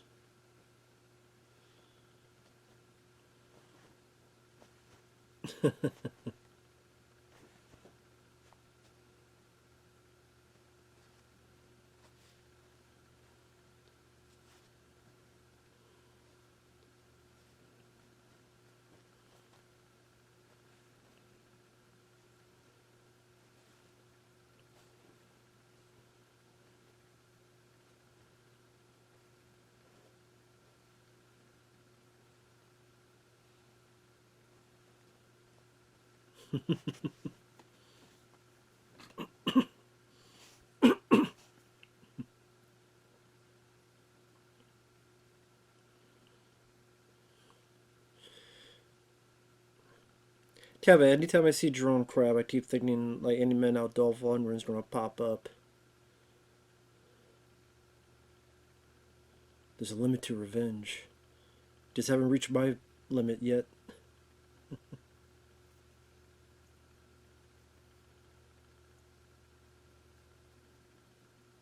Oh, that's a lie.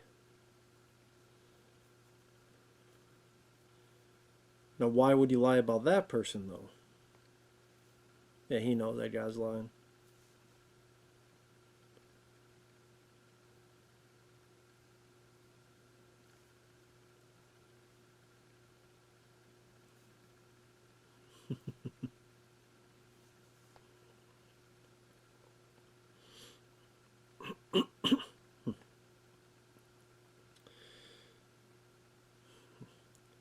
See, that's the thing. Like, if Julianne Moore was supposed to be in this more, I don't even know how the hell she would fit.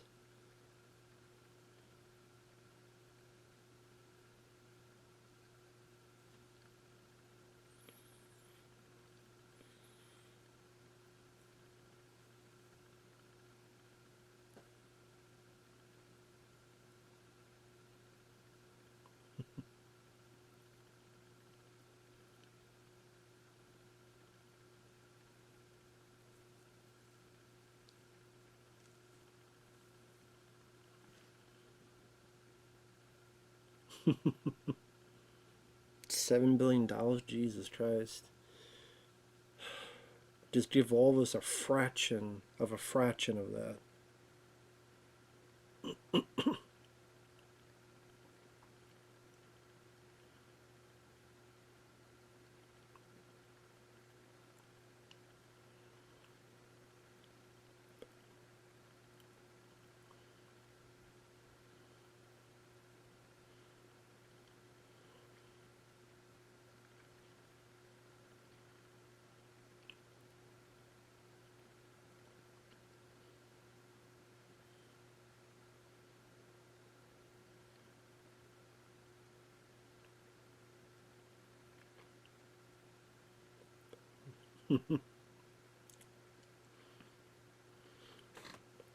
It makes me wonder, like, if that was cut out, like how much else was cut out. That's the thing with movies, is that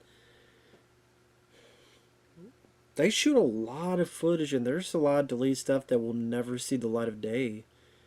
I mean, you go through all the years of movies. Cobra. There's always this talk of, oh, there's this 2 hour version of Cobra, so much more violent, and then people say, oh, I used to have it on a VHS tape, and I don't know. I know. I think someone said like Stallone mentioned something, like confirmed an existence of it, but I don't know. I would believe it if I saw it.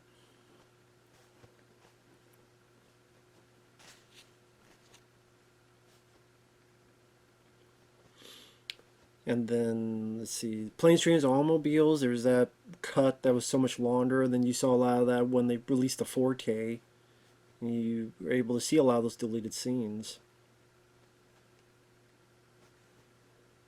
And we got Jane Lynch again.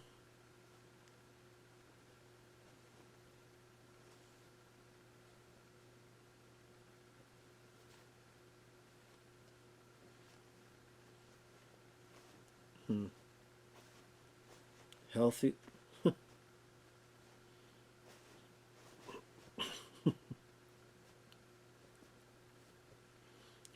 This guy's going to be.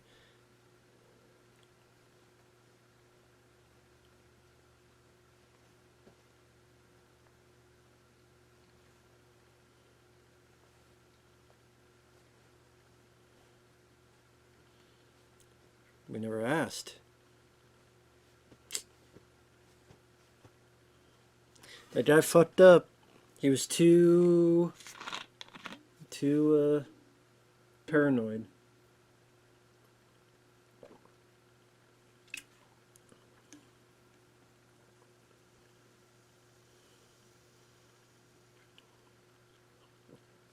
I think he's about to get some info from Jane Lynch, right?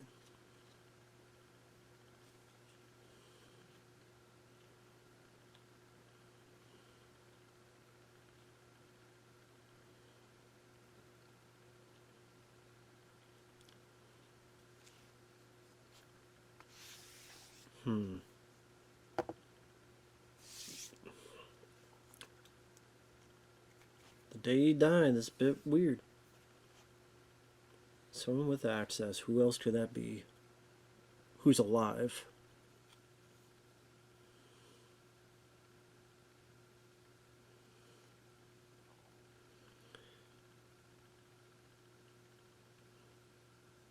And that's good acting from Harrison Ford, is that you just got this gut punch of your friend betrayed you, and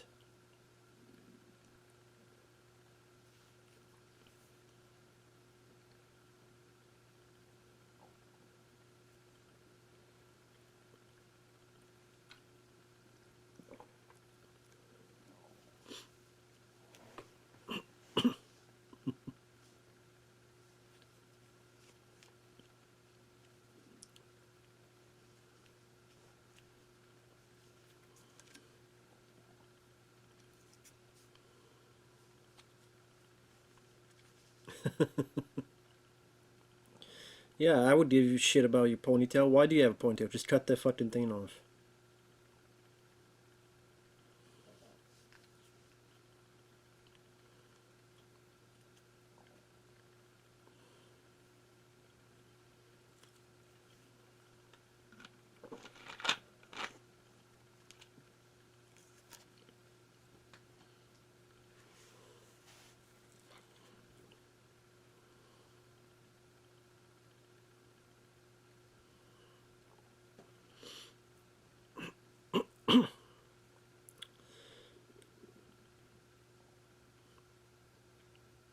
Well, now this guy's on the move.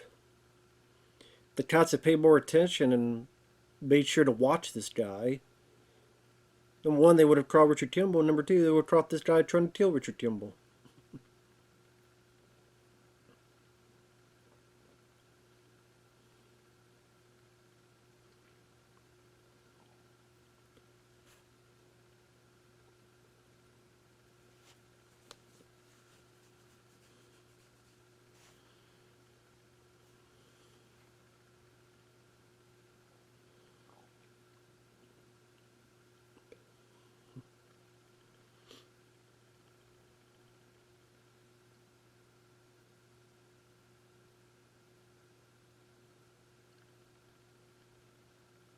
Mm-hmm.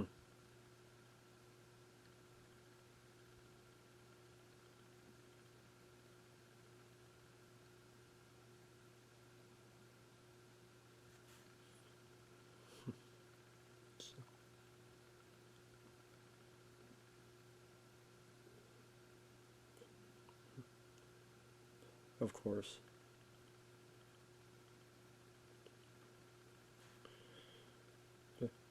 Because the arrest report is when did they grab the guy, when did they arrest the guy, when did he supposedly kill his wife, all that stuff. It's like, wait a minute, if he was at his car phone, then how could he have done this and this, blah, blah, blah.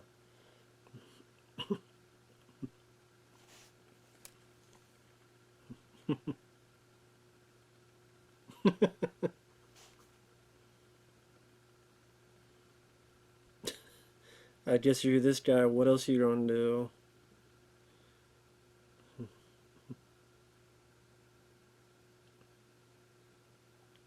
there's a cop right there, of course.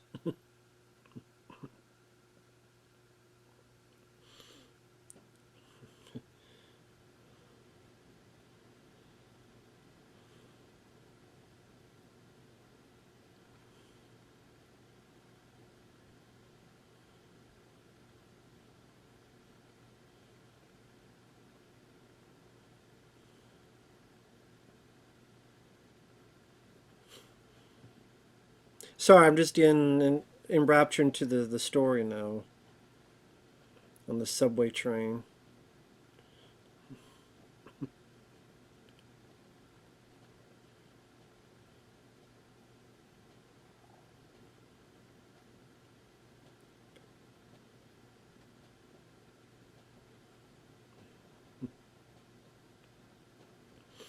Well, your fingerprints are on the gun, dude.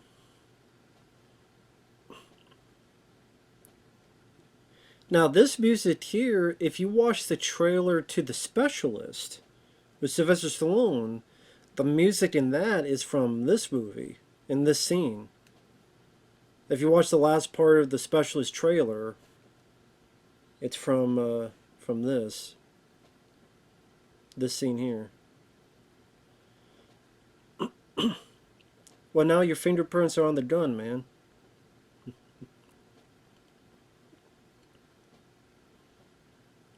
Okay, I guess take all the guns.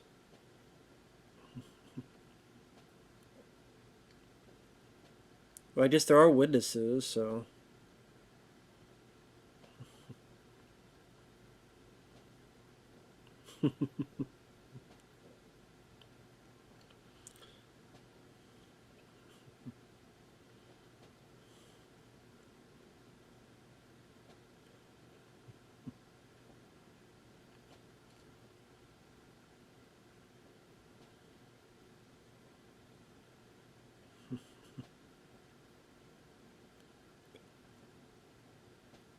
There you go. Sorry, I don't have much else to say. I kind of said all I had to say. It's a very good movie, well paced, great performances, solid score that fits it very well. Good chase movie, not bogged down by useless subplots. The Julian Moore, glad that subplot was taken out. You didn't need a love story thing in there. It would not fit. It would hurt the pacing in this movie. It wouldn't make sense. I'm trying to find who killed my wife, but let's get some hanky panky going on.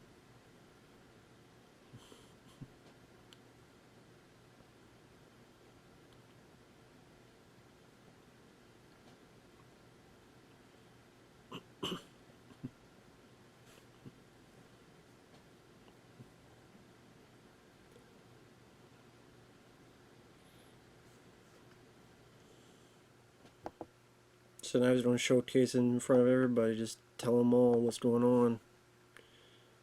So now the cops are even more gung-ho because they think this guy killed a cop. So they're going to be even hell-bent more so to get him. But yeah, there's about 20 minutes left of the movie. And this is a pretty lengthy film, 2 hours and 10 minutes, but yeah, not a boring movie, not in the slightest.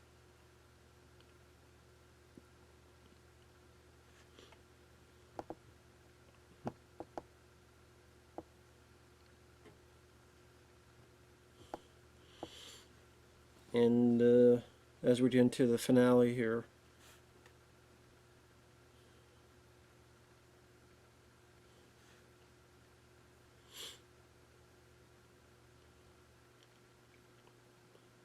and then throughout the years, I mean, Harrison Ford would have hits with, of course, he had Patriot Games, Clear and Present Danger. I thought it would be after this. I think that was '94, Clear and Present Danger. That was another hit for Harrison Ford. You had Air Force One. That was '97. That was another hit. The Devil's Own with Brad Pitt. Didn't really do much of anything. The only thing I remember is that Brad Pitt and Harrison Ford apparently didn't get along with each other. Let's see. 6 Days, 7 Nights was '98. That didn't do well, but that's an entertaining movie directed by Ivan Reitman with Harrison Ford and Anne Heche. Sadly, that film didn't do well. I do quite like that movie. 2000 was What Lies Beneath. I wasn't a fan of the movie, but that film was a box office success.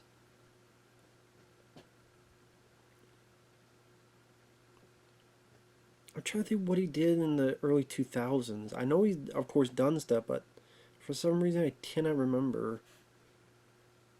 I know that was also getting to the years where he's doing films like Firewall, which is average. It'd be forgettable without Harrison Ford. But with Harrison Ford, it is a watchable movie. I guess I could check real quick. I got this year.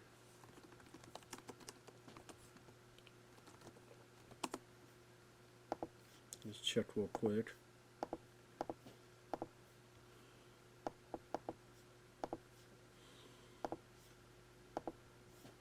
And everybody's like, what the fuck's he doing here? Let's see.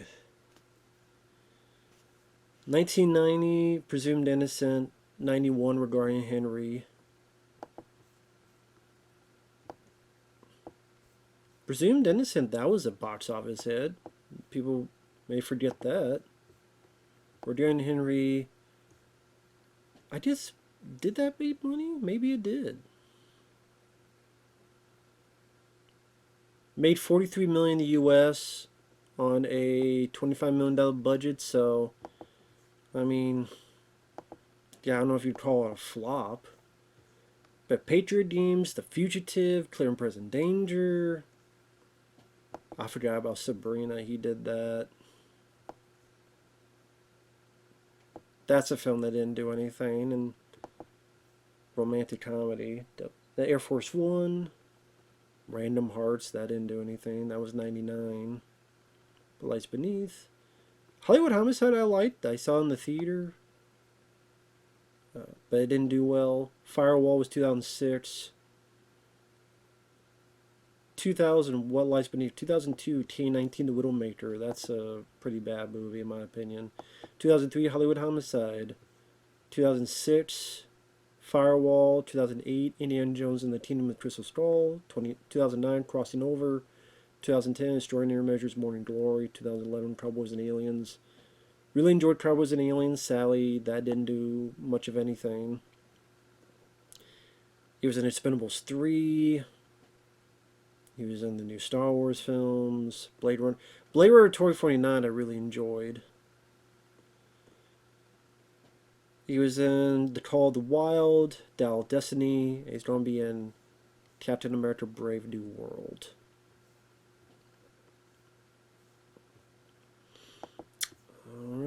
Alrighty. I was just being the shit out of Jeroen Krabbé.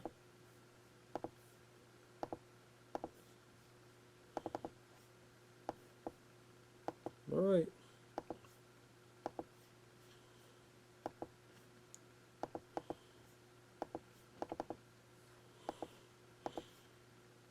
Oh shit. Don't fuck with Harrison Ford. Don't go in a fist fight with them, especially during this time period. You'll kick your ass.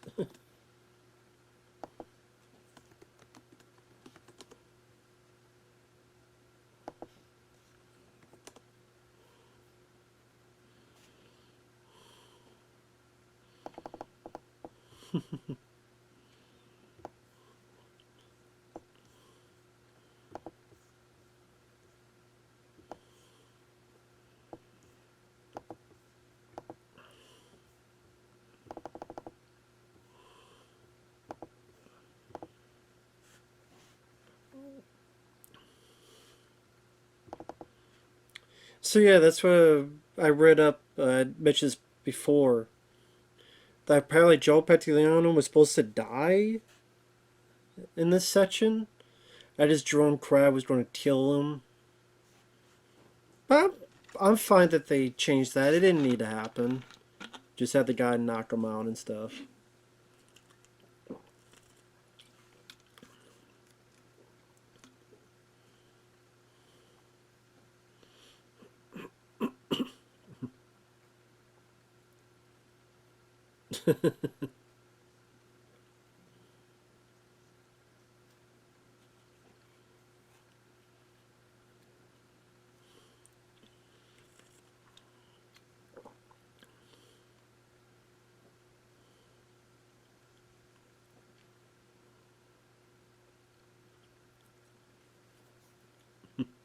Ooh, nice haymakers there.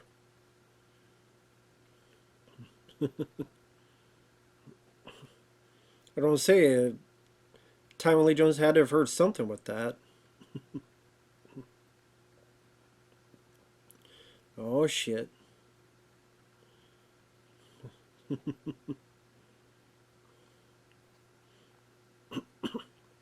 Of course, going all the way down.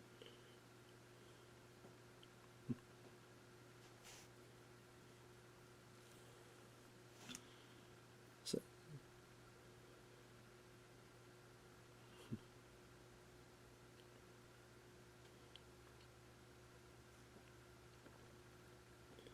calm down, man. Calm down. Can't find any cereal with you yelling. Maybe I can't tell you. Fucking ponytail's in the way.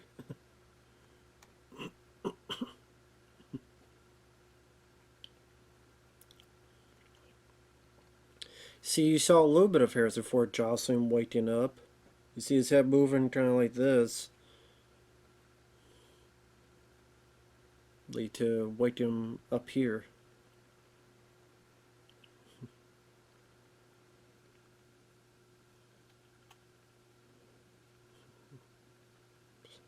There you go.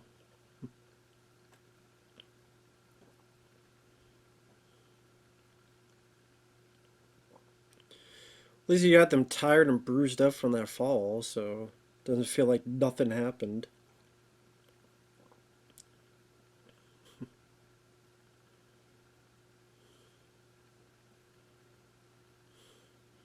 And as wobbly and woozy as one would be.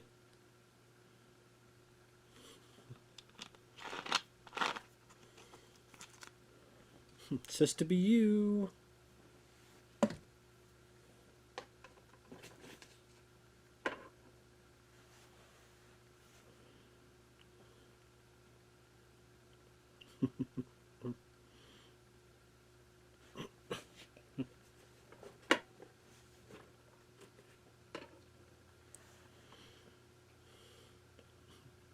Yeah, sorry I'm not saying much. I'm just kind of, just sitting and enjoying it.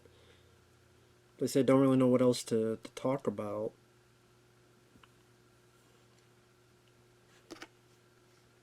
Get to the last pretty much 10 minutes of the movie. Well, that's with credits.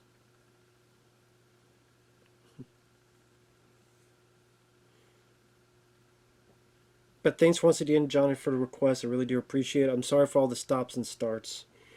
Sally, just how it is some days where you can't just get the peace of mind to sit for 2 hours to watch a movie. Just real life gets in the way.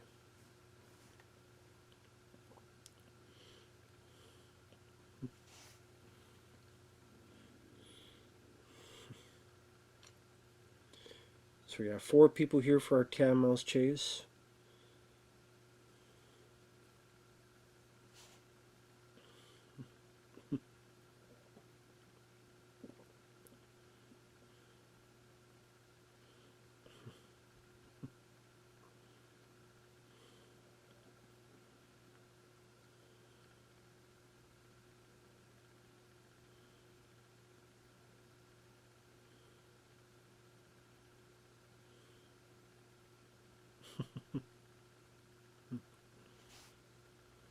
Mm-hmm.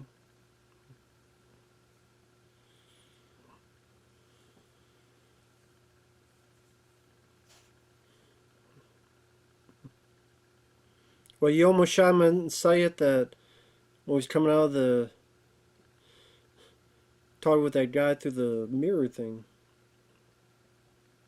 Not mirror, but the glass thing.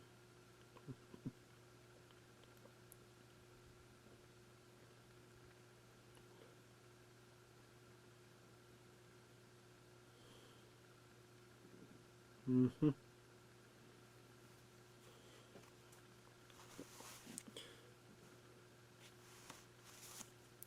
Okay, so I guess that hit there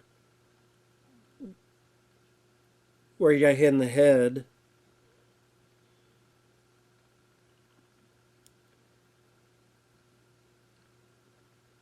Then Harrison Ford said, I think the guy should be dead. And then Joe Pantoliano, of course, wanted to be alive because he wanted to be in a sequel, which, of course, there was one. Andrew Davis, I just thought, well, you know what? I like Joe Pantoliano. I like this character. Just let him live.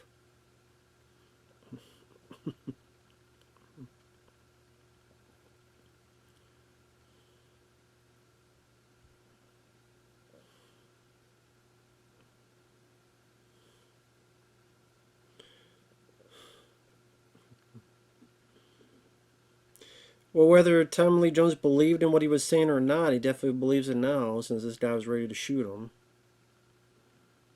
It was his way of proof.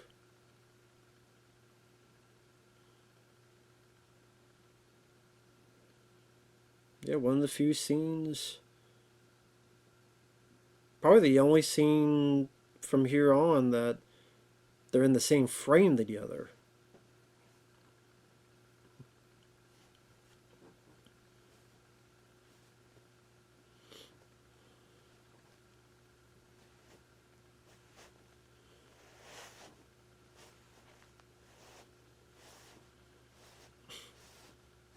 See, Tommy Lee Jones saying I need the rest there, that wouldn't work if his cohort was dead. Joe Pantoliano. Like, kind of this humor. Well, you realize that one of his teams did.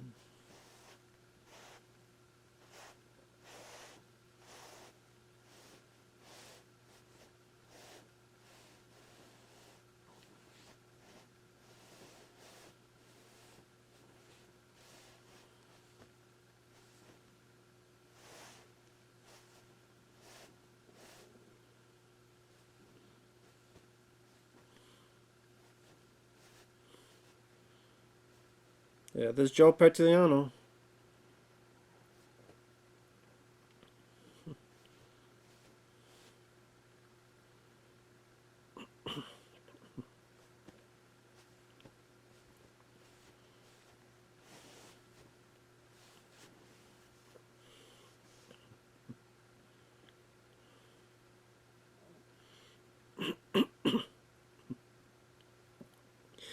I mean, you get why because of the state of the, because of the way the movie is, but you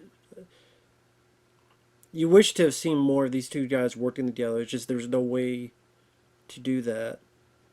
Maybe another project would have been nice. To see these two guys work together. Just have much more screen time together. I thought you didn't care. I don't.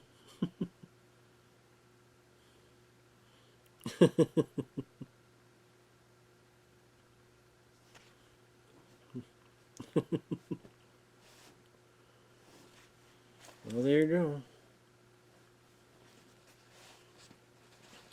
What a good way to end the movie.